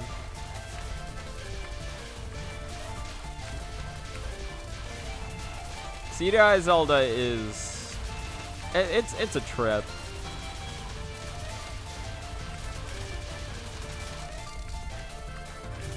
It was like, I think it was basically my first introduction into, like, I guess, like, shovelware games. You know what I mean? Like, just games that are just, like, not very good.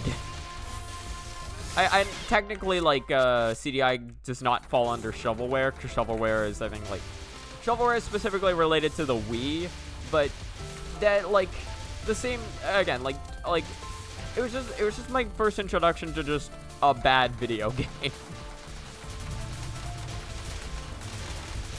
Just saw a Peanut Butter Gamer video released all the way back in, all the way back in, actually, I don't know when, but a long-ass time ago. I saw that, and I was like, I just remember just, like, loving that video when I was little, because it was just so funny just seeing, like, how goofy that game was.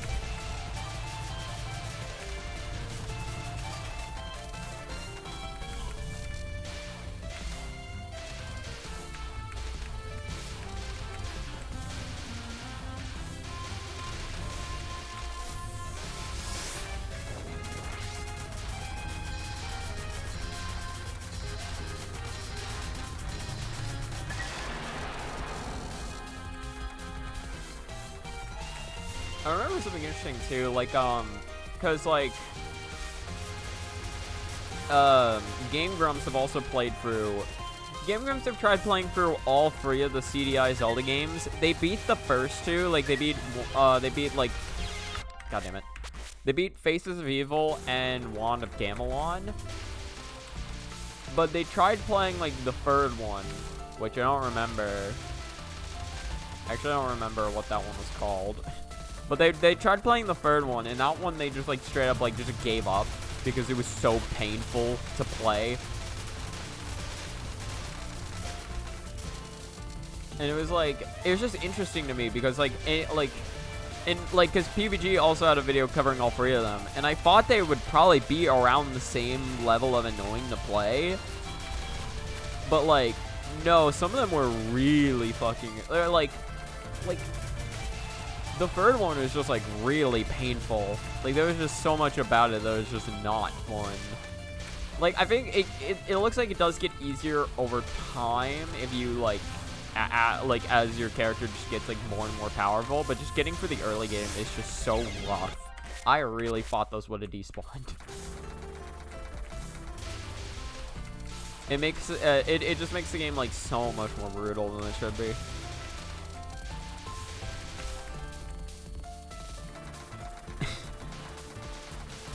I think it's funny too how it's like, God, it's so funny to me as well, like how some like the bosses are structured, because it's like I think like typically like nowadays in Zelda it's like you get an item from a dungeon, and it's like you just kind of expect that like that item to be like what you need to like beat the boss or whatever, or at the very least just get to the rest of the dungeon.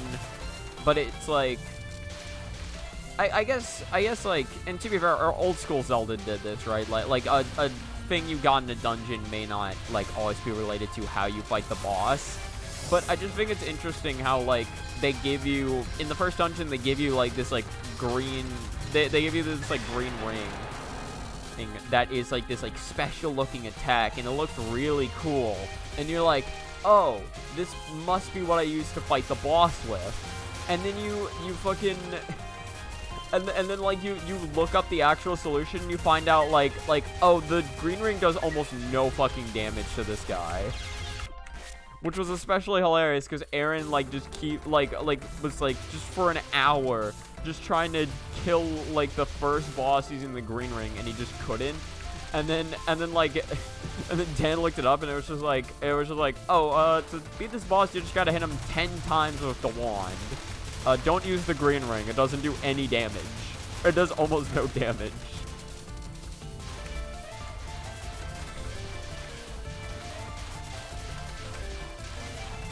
It costs like rupees to use that thing too. Like yeah, you have to use a lot of money if you want to kill him with the green ring.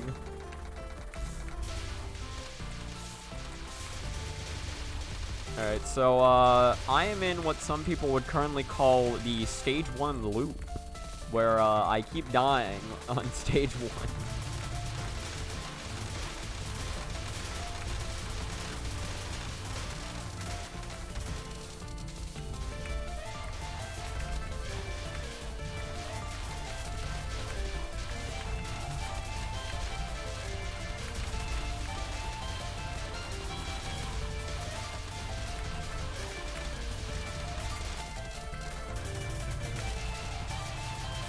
Pop.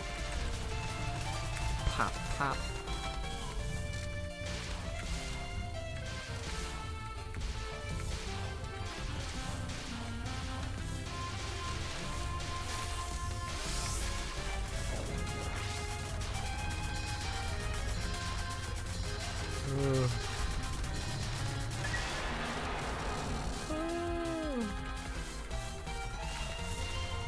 Yes,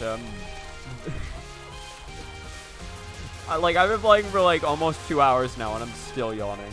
I'm still just tired. I'll probably play for about like 2.5 hours.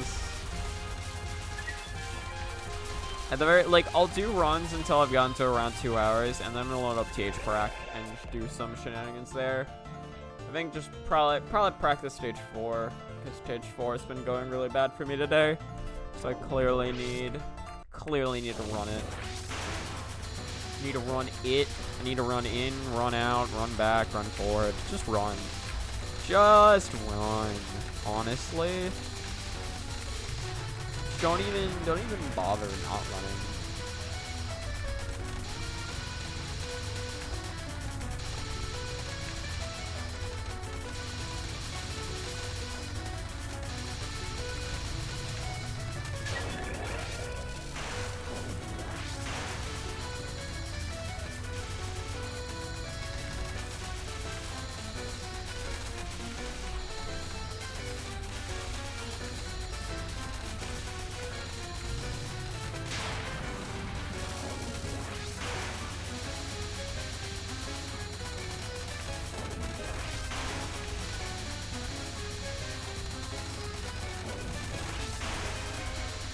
Look at game.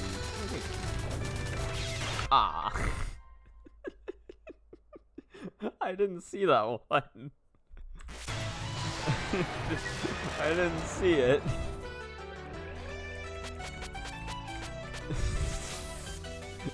I was so confident. I was really sure that I was gonna make that.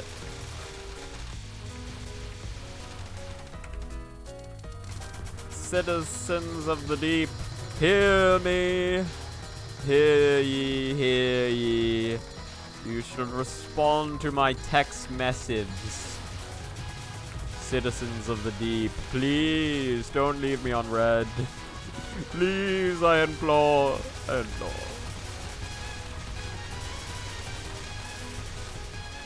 Yeah, that was shitty on my part. I was too slow. Well, I'm just sad about that one, honestly. That is a very saddening experience. Yoy, yoy, yoy.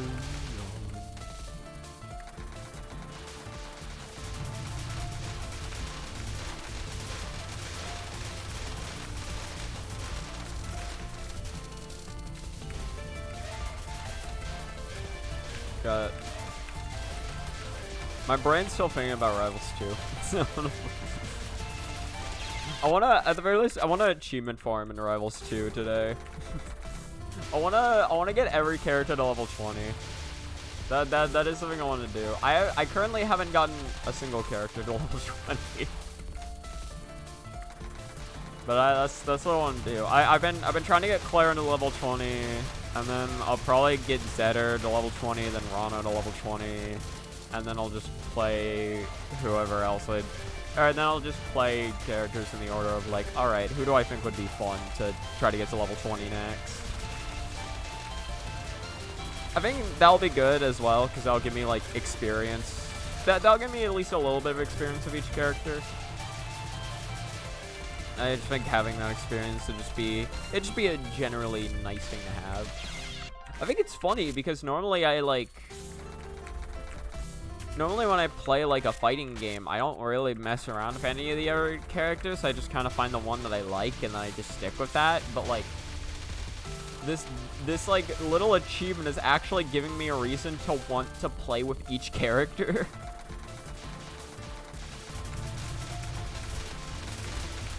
Like literally just the get to level 20 achievement just like has given me an incentive to want to try to play as every character a little bit.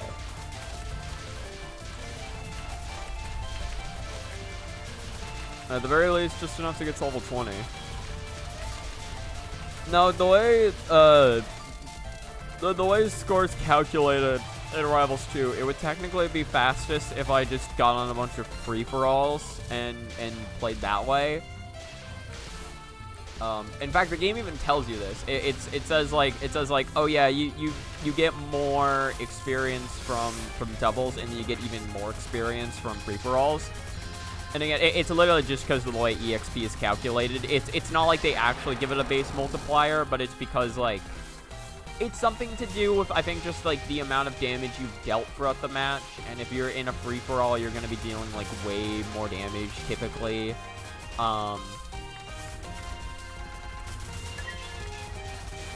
Yeah, so, like...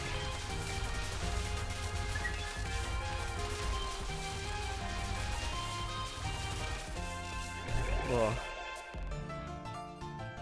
So that's why you'd like want to play those. But if I'm being honest, I kind of want to I want to just take the time to play as every character in just 1v1s and level them up that way. Because again, like that way I'll actually get used to like playing them in a setting that I'd want.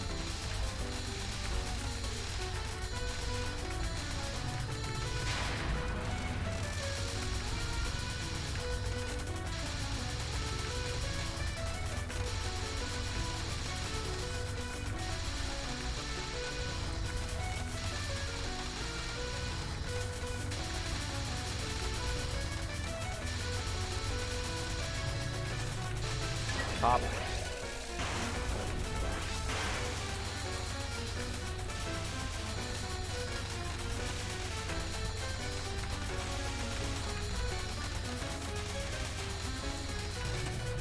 Yeah, that was just...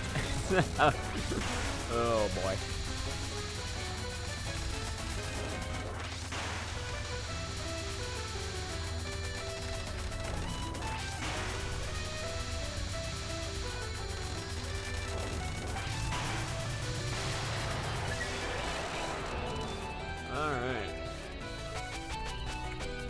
Here we go. We actually got a free power going in stage 2.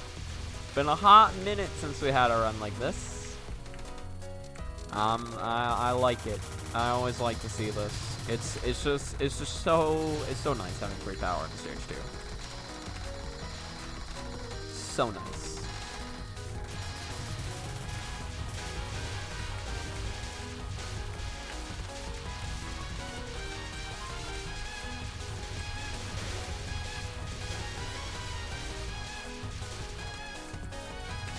Yeah, just take them out. Look at that. Look at how clean that is. They're just all gone. I just have, like, the whole board to myself. It's so nice. Bro, that's so nice, actually. I love that for me. It's so good. It's so good.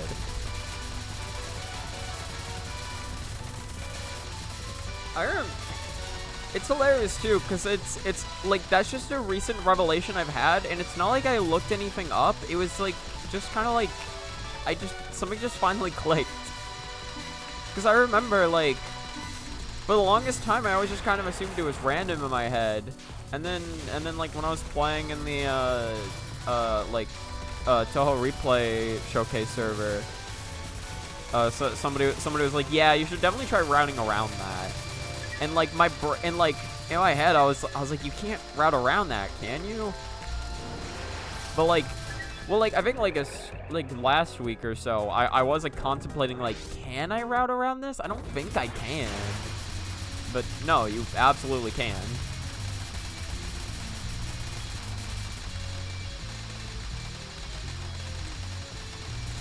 I just think, like, my general lack of understanding of how that section works is what's mainly leading to the fact that it's like, or is what mainly led to the fact that I thought you couldn't.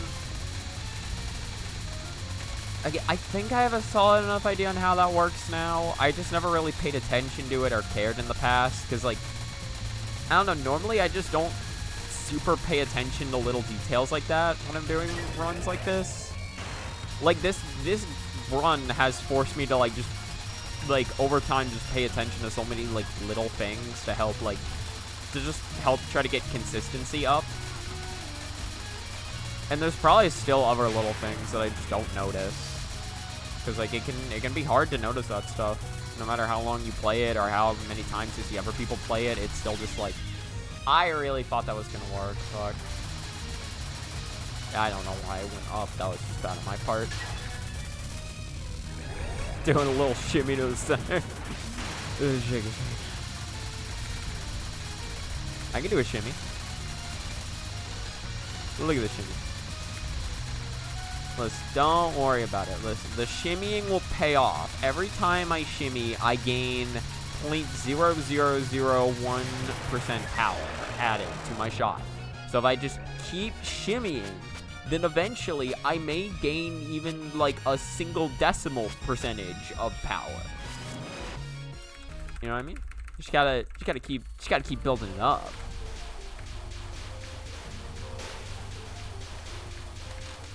Sadly, the game does not interpret intervals of power increase that low, so it won't actually go anywhere. But you know,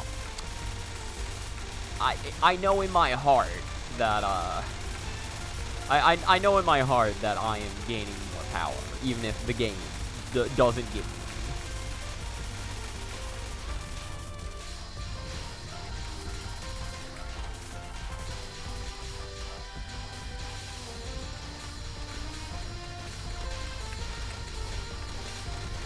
Can you imagine that if you could, like, manually generate...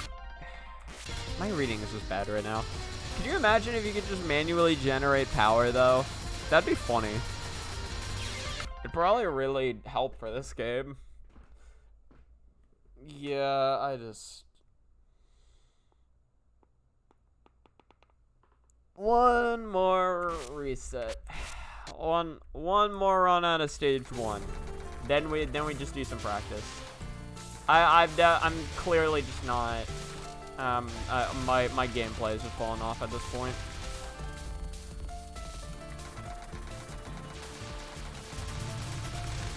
I'm not done with the session right now, but I need to. I'm definitely not gonna get anywhere with how I'm playing currently. My head's definitely not in it. Gotta get my head in the game. Gotta get my head in the game of Touhou 18, everybody's favorite game. Everybody loves this game, and because it has Sannyo in it. We love Sannyo. I love Sannyo. You love Sannyo. We love Sannyo. Sannyo is like the best character, actually. She's like, she's a gambling addict. She gambles. She lets other people gamble. She's great.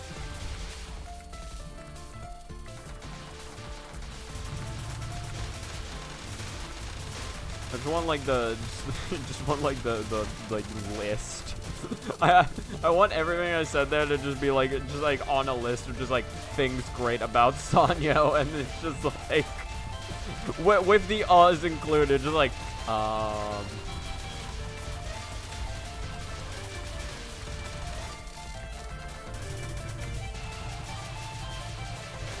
I could make that. I could make that as the thumbnail.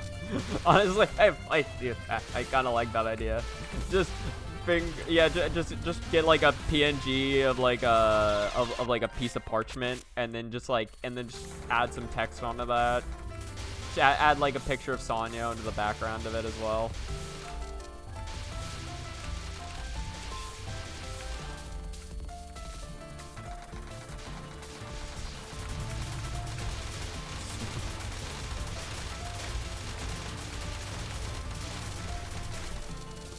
Yeah, honestly, that's a fun idea. I like that.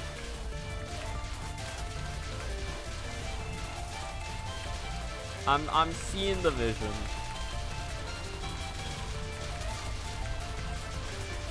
And the great thing is that also, like, again, would just take like 5 minutes to make, like the rest of my thumbnails. So it's perfect. It's perfect, low effort funniness.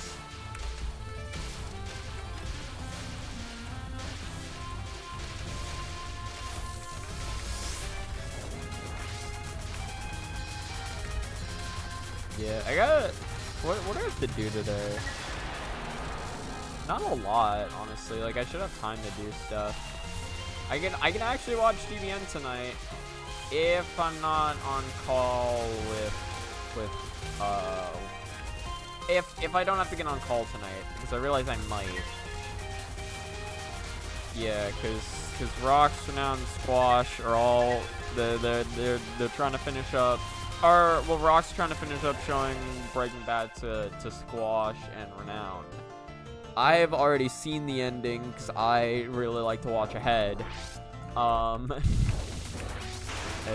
the thing is, like, Rock still wants us like all to be there for the finale, which I think is good, because yeah, those final episodes are really good. So I might have to get a call, but maybe after that I could like start watching GBN. I haven't gotten to watch GBN at all recently. I've just been fucking busy, dude. I've just been busy as hell. I didn't see that blue one there. My reading is not on it. My reading is not.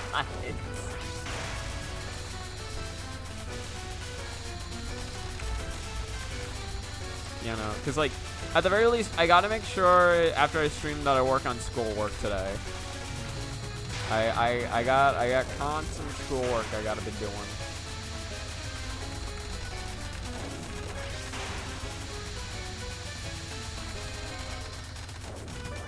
Gotta get on that school grind set, bro. Sigma grind set. That's what it is. That's how you win. That is how you win at school, at life.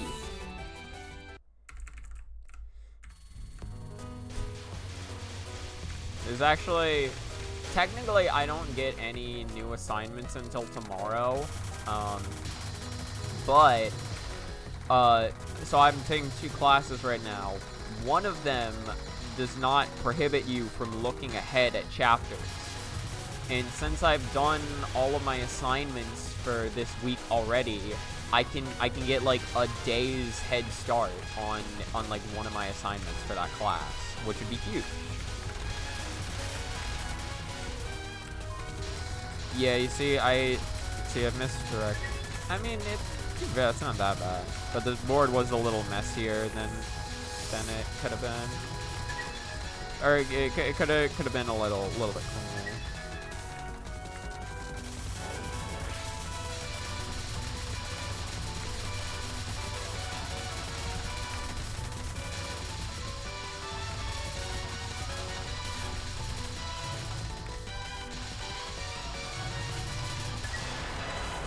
Shit, I messed up.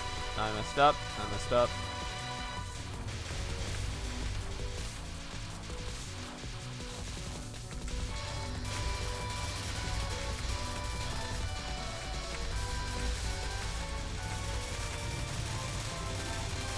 That actually worked out fine. That actually worked out fine. Bro. Just knowing...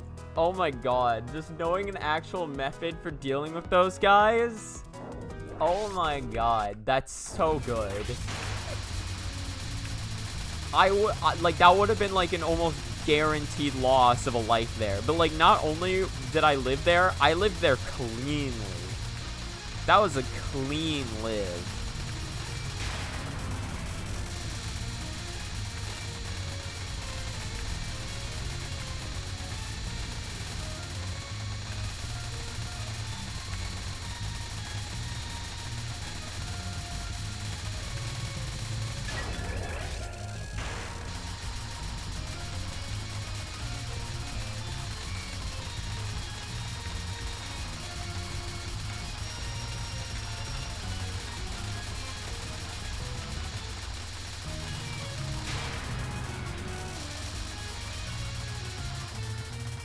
I did not think I was that high up on the screen.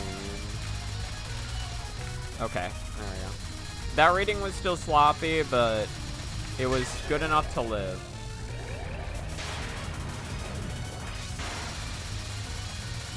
Alright, now I just need to not die to Green Tornado, and we can finally have a LNN pace going out of stage 2 after, I don't even know how long. After like an eternity of just one misses.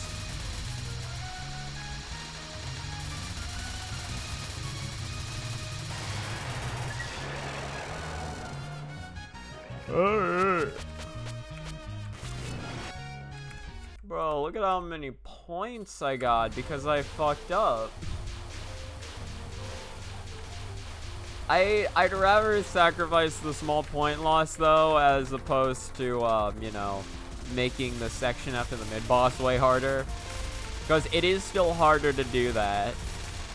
But at the very least, I know my backup route now.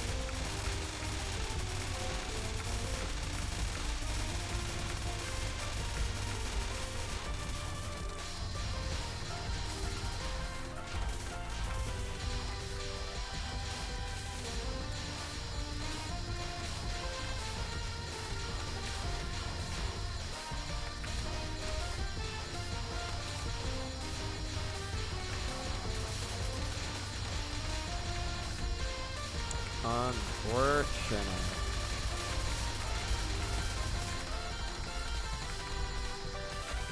Nice. Okay.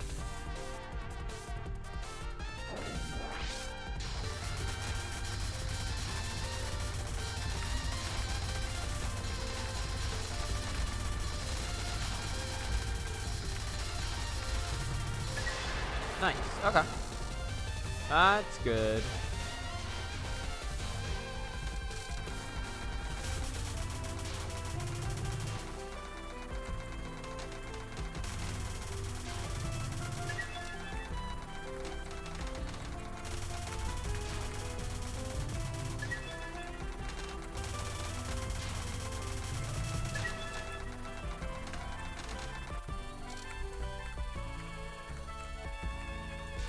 Alright, come on. I've had a lot of deaths to Frozen Peas this session. Let's try to not die to Frozen Peas again.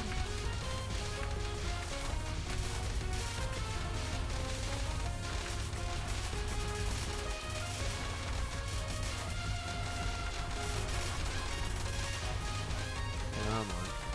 Come on.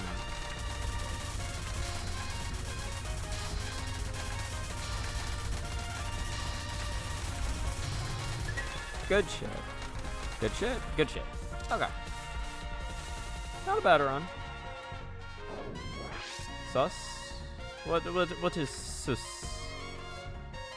Let me see the susness. But it's just the sus jokes. They're just saying sus and ses. It's not even SUS, it's like SOS. SOS, please handle me with care. SOS, please handle me with care.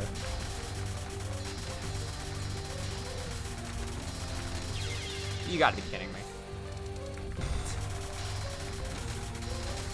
God damn you, sus.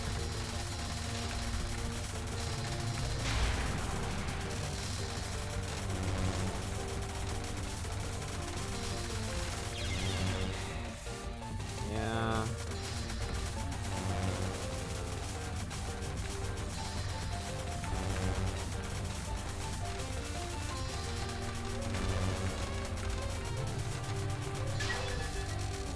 I was playing so well before that too. Just completely dropped off right now.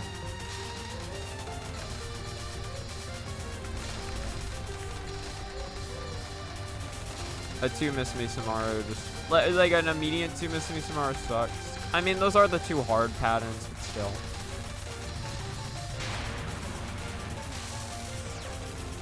If I get hit one more time, that is a certified reset right there.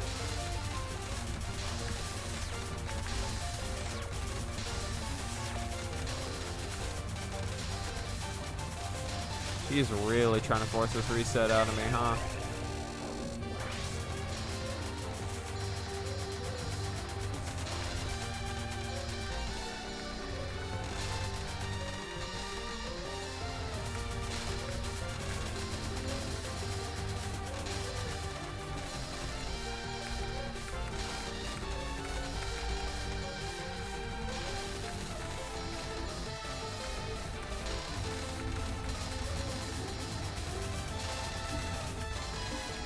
Okay.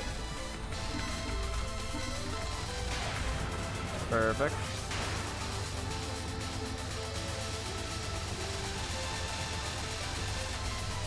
Keep playing the sus. It's 5 minutes. I don't think I want to listen to the whole thing.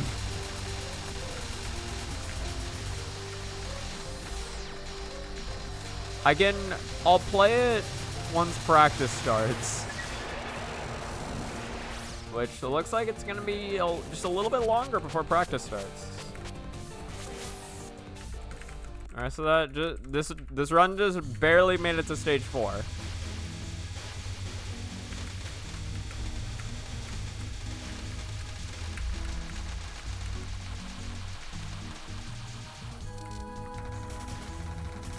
Okay, that's 1. It's 2. And this is free coming up. Now to the sun.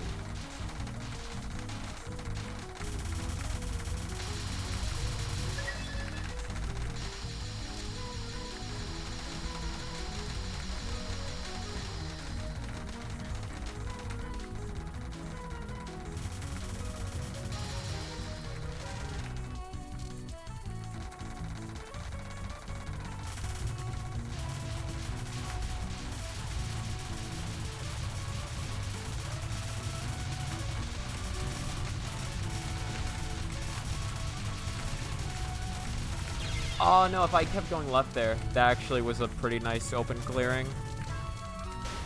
And my brain didn't register that until way too late. My mashing is so bad today. My left wrist, it's pretty sore, honestly. Not for mashing, just in general, it's sore.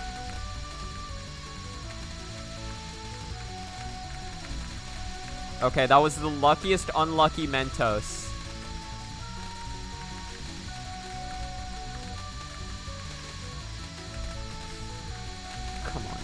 Come on. All right.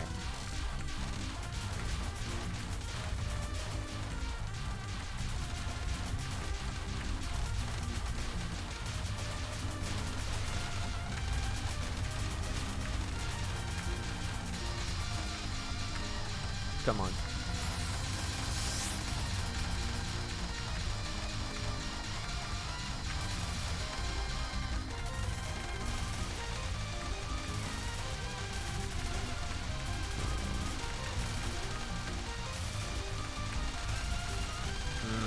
Bad.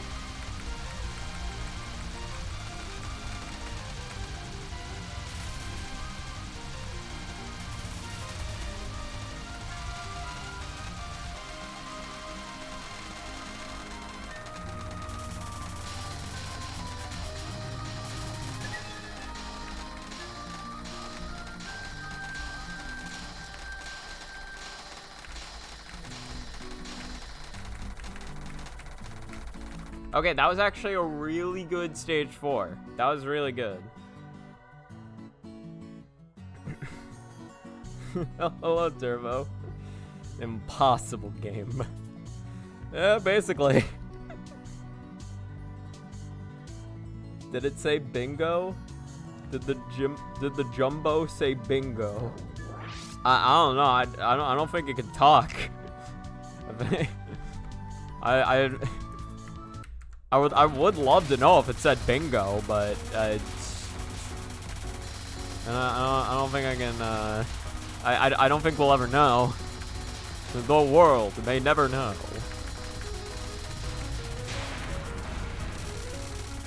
Alright, come on. We got free power for this. Let's kill it. Come on, everybody. That was just so bad on my part. I saw what I needed to do there, and I just failed to do it. Now it's just bad gameplay on my part.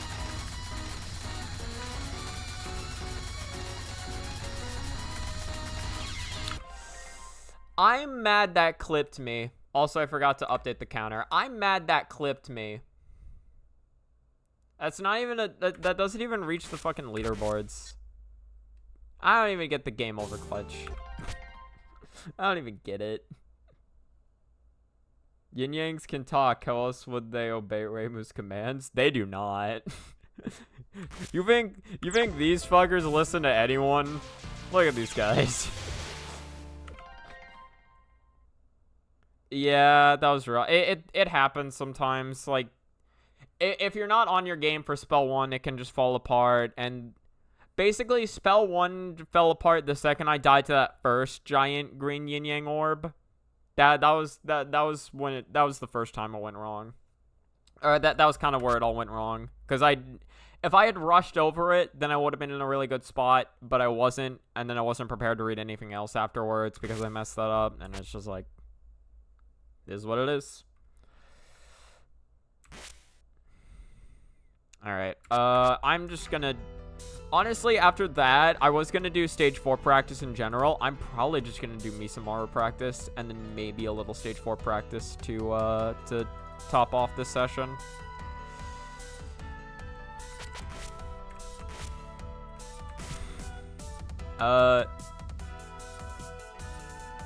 Here, let's do this. Because I honestly think this is the most important stuff to practice. We try to get... Okay. Wrong stage. I was like, man, the spell cards look weird. Stage 4. Okay, we try to get at least one, yeah, we try to at least get one cap on this.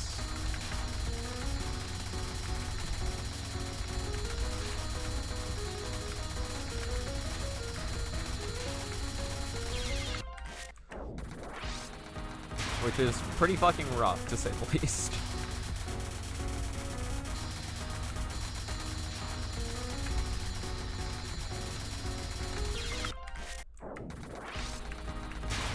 Like, even trying to cap this with 4 power is an absolute nightmare.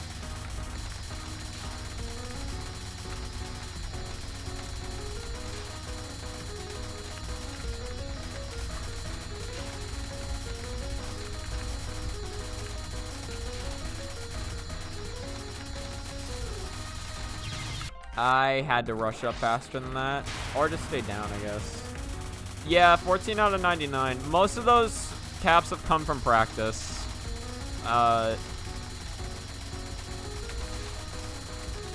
If I'm being honest, like most of those caps have come from individual practice of the spell card, like not during attempts.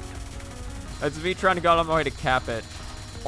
Most of the caps I've had on this spell card because of that have only been 4 power. I do have one power cap of the spell card. I got incredibly okay, I got incredibly lucky there. But yeah. And to be fair, getting incredibly lucky is basically required if you want a cap on this card. Alright, we'll take that. And then we'll try getting a couple of caps here as well. I guess I can go for one more cap and... Nah, yeah. I guess maybe go for like 2 or 3 caps. I wanted a nice even 15, which is why I said 1, but honestly, I should probably work on this card a little more than just 1 cap and then call it.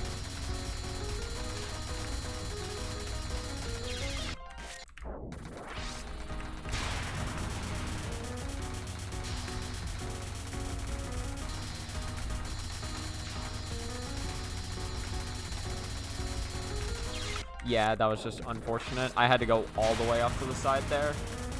I think just going to the center was actually a very bad play there. If I had stayed on the left, then that would have been better. But you don't want to be on the sides for too long, because that's when shit gets really rough. I didn't run away fast enough.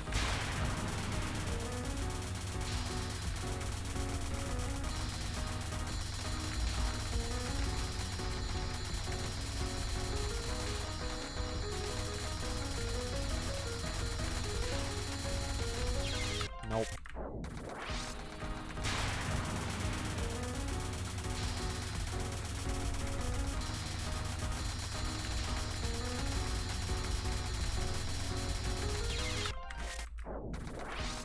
Oh yeah, my bad. I did say I would play... Honestly, I don't want to listen to 5 minutes of sus right now. Looks like Snowman, but 50 times worse. What card's Snowman again?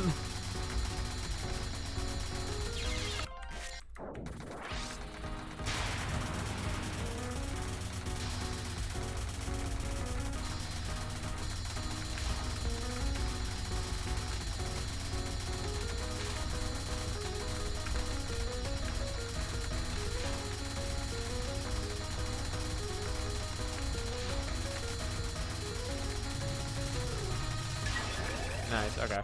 I'll take 2 caps. I'll take 2. And then I'll try to get some caps in Yin Yang Suffocation. For Yin Yang Suffocation, I actually like trying to go for 2 power caps. Okina 4. Oh. The one with the big black bullets that change. Oh, yeah. Okay, yeah, that one. I guess I can, yeah, I could see the comparison there. At the very least, with that one, I do. Well, like, God, I'm honestly trying to think of which one I hate more. Probably, Yin Yang Suffocation. Or no, this is Yin Yang Suffocation. Probably Misumaru spell 1, because it's like Okina's 4, or like Snowman is really annoying in the fact that you can sometimes just get walled, and it's very hard to react to. But the thing is, the same, like, I guess, like, the same thing happens in both cards where, like, you can just get, like, you can get completely walled with very little time to actually react or adjust. The difference is that with Misumaru, she can wall you from, like, any direction. Whereas the walls with, the walls, like, with Okina's 4 spell typically only happen from, like, the top. Because it's all just full from the top going down. It's just like they're both very hard cards to read, but for kind of different reasons, I guess. Yeah, the hitboxes are also better.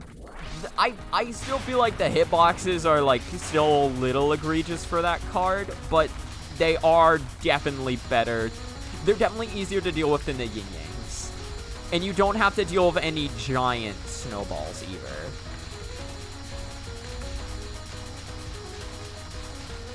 It like the only snowballs you have to deal with are the size of like the tiny Yin Yangs.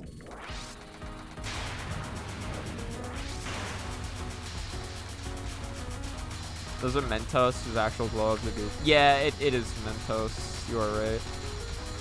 I guess it just looks way more glowy because it's like black to start out, so when you actually see the Mentos, it feels like an assault on your eyes.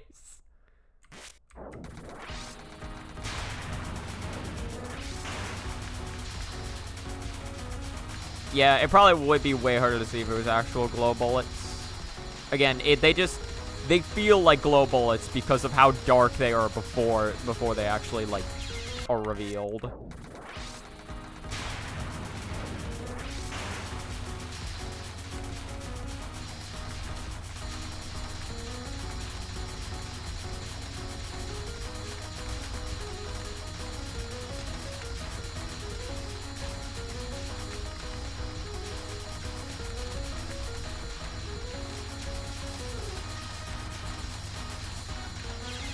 I had a thing. The glow is just an effect you can place on any bullet. Okay, no, so they are glowing. I thought... Oh, wait, so what's the difference between a glow bullet and a Mentos? I guess just the hitbox. I just thought if any bullet was glowing, it's considered a glow bullet.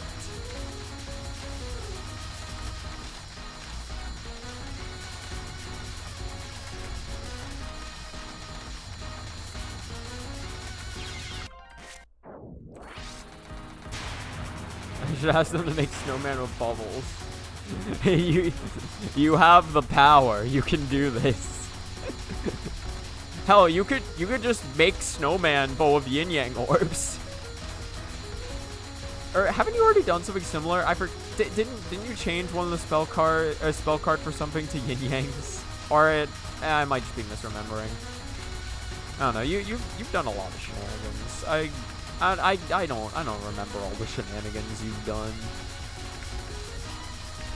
You're a shenanigans kind of guy.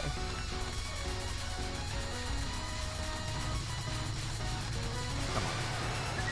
All right, I got about 8 minutes left, so I'll use the rest of that time to just give stage 4 a little bit of practice. Sorry, I'm tripping. 4 power.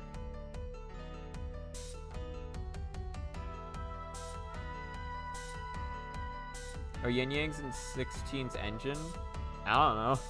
I actually didn't realize that'd be a limitation. I just assumed you could mod them in. Well, because I know like some people cross stuff between other games, right? And I can't imagine some of the stuff they cross are in those games innately. Not yet. It's 18 onwards only. I see. You did Snowman, but PDH. Okay, gotcha.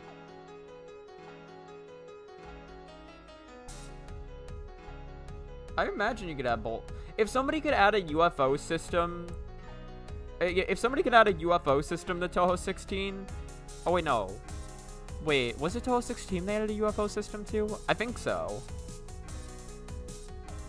So, somebody added UFOs to one of the modern games. If somebody can do that, then you can definitely add bullet types. It's definitely in the realm of possibility. God damn it. Yeah, Touhou 16 UFOs mod. It was 16.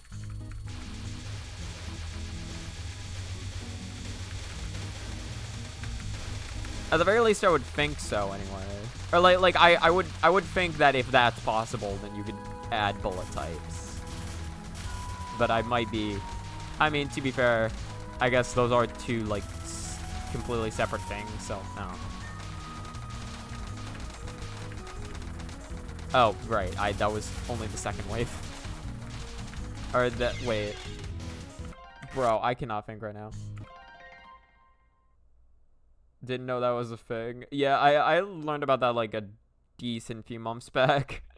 I was like, what the fuck is this? Someone merged that mod with the Serenai mod. Nice.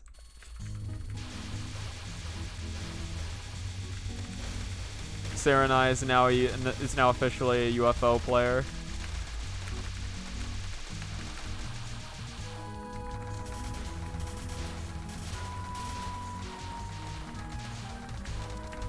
I'm in a lot of pings right now, and by a lot I mean I've gotten like 3 over the course of the stream, which is a lot for me. I got fucking things to do when the stream's over. I gotta upload. I gotta check pings. I gotta like eat. I'm just so busy, guys. I'm just a very busy individual. I don't think. Oh, right. I'm an idiot. For some reason, there was just nothing on screen, and I just assumed the next thing up was going to be yin yangs. Yeah, but as I was saying, I'm very busy. I really don't have the time for just anything nowadays. That's why I'm spending 2.5 hours playing Touhou. Because I just simply don't have the time. Come on, we gotta get mash. Nah. No, I think I just have to accept my mashing is subpar today. Some days my mash can be very on it. I've gotten some very good mashes. I don't know why I thought it was safe there. I don't know why. Oh, I didn't set my lives properly, by the way. It's fine. I know I've died twice.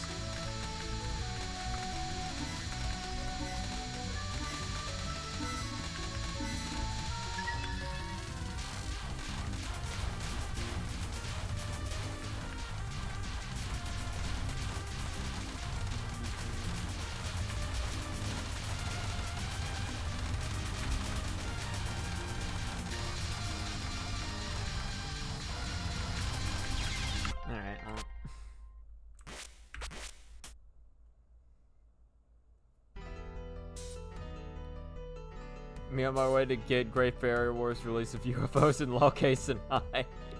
And submit to TRS. It's like, hey TRS, I got a new run I got. I hope you like it. Most cursed is the fist run. that sounds like an event thing they do. It's just like, all right, we need you to submit your replays of the most cursed hissy fist runs you've got. By the way, Chris, difference between Mentos and Glowy is also the sprite. You can add or remove a glow from the bullet if you want. Okay, so there is a specific kind of glow bullet that has its own like sprite. But then there's also a glow effect that can be like to any bullet there can be a glow effect that can either be applied or not applied. But having the glow effect does not necessarily make it a glow bullet. I think that understanding of it is correct. Izanagi. Bro, I love Izanagi. I've played all of SMT. Every time I'm like, man, Izanagi's so cool. Like, he's like, I don't know what the fuck he does. I don't know. You guys ever played Devil Summoner? Because I haven't, but I watched like a 2-hour video on it. I watched like a 2-hour video on it from a guy named Marsh, who could not, Marsh knows how to read like some Japanese. The game, or like the way he had to play the game was entirely in Japanese, and he found like an online script to help with some things, but there was just like, he just straight up could not like recruit like 90% of the demons in the game because he didn't know what to click during the negotiations.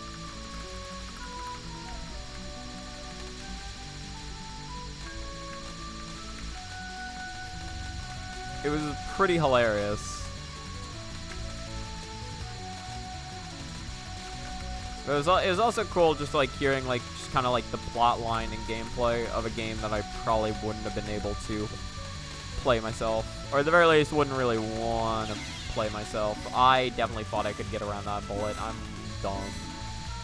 I was always one of the dumbest Touhou players. That's what they know me for.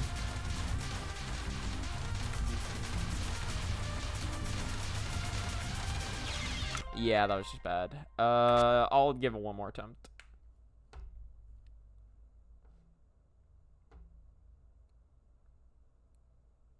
Featuring Sanai mods, because why not? I don't even know what their mods do. Serenai Final Boss. You tell them a big shmupper knowing only Touhou. To be fair, I haven't played too much outside of Touhou either. I'm kind of a fake shmupper as well. Yeah, Serenai is his OC.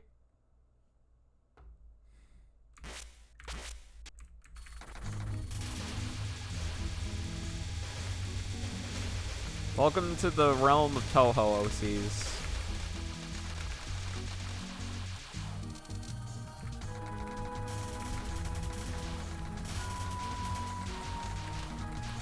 My favorite Touhou OC is the Lily White card.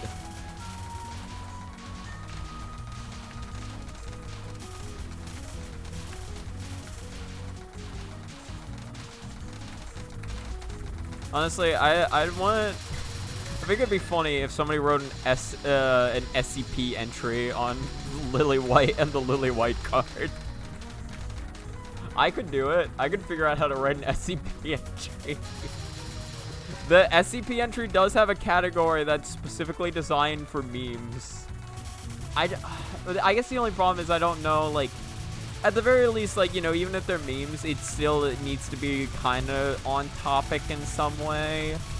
Even if it's something like fucking SCP Big Worm, right? It's like, it still needs to be like related.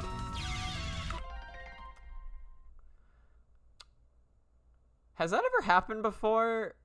I don't know if I've gotten that to at the very least, I've never seen Jimbo have a hitbox before, or I just straight up didn't know. Or, like, either I didn't know or I forgot, is what I'm trying to say.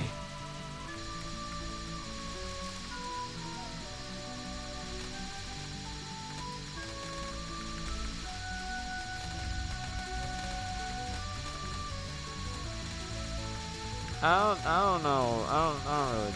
Fuck. Alright. Everyone tried.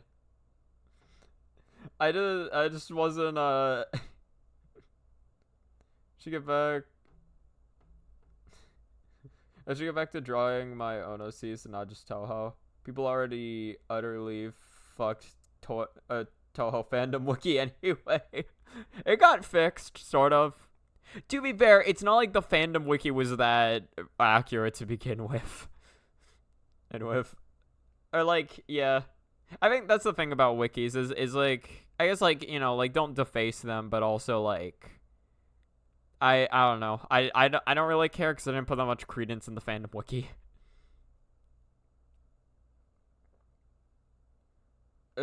That's like the reverse of Zun forgetting to get rid of Narumi's hitbox after the fight ends. Narumi, and then also as I found out, or as I've been shown, what was it? It was, he didn't get rid of Narumi's hitbox, and then in 15, he also didn't get rid of, Hikatia's hitbox. He didn't get rid of hers. So you can literally beat Hikatia and then just die. I'm forgetting to remove. Oh, come on, what's wrong with Narumi? There's no reason to keep Narumi on screen. Oh, no, you mean after the... Yeah, because most characters do fly away, you're right. Yeah. Alright. Well, that's gonna be it for this stream. I am very out and of it. You know, here, let's go old Twitch. Is anyone I know streaming? Mine is Zaxxus is streaming Chrono Arc. Yeah, I'll raid Zaxxus. How do I do that? I forgot how to raid. Channel. No. Creator dashboard. Analytics. No. Where the fuck is stream manager? There it is. I'm just clicking shit, dude. Yeah, but thank you for watching. Oh, you fixed that. That's cool. Oh, I can just do /raid in the chat. What? But I need to type in the name, right? I can also just do raid channel from the creator dashboard, and then I can type in not full caps, minus Zaxxus Touhou 8. Start the raid. I think I'm raiding. Yeah. And then alright. Thank you so much for watching the stream. I hope you have a good rest of time. Goodbye. Raid. Right, end recording.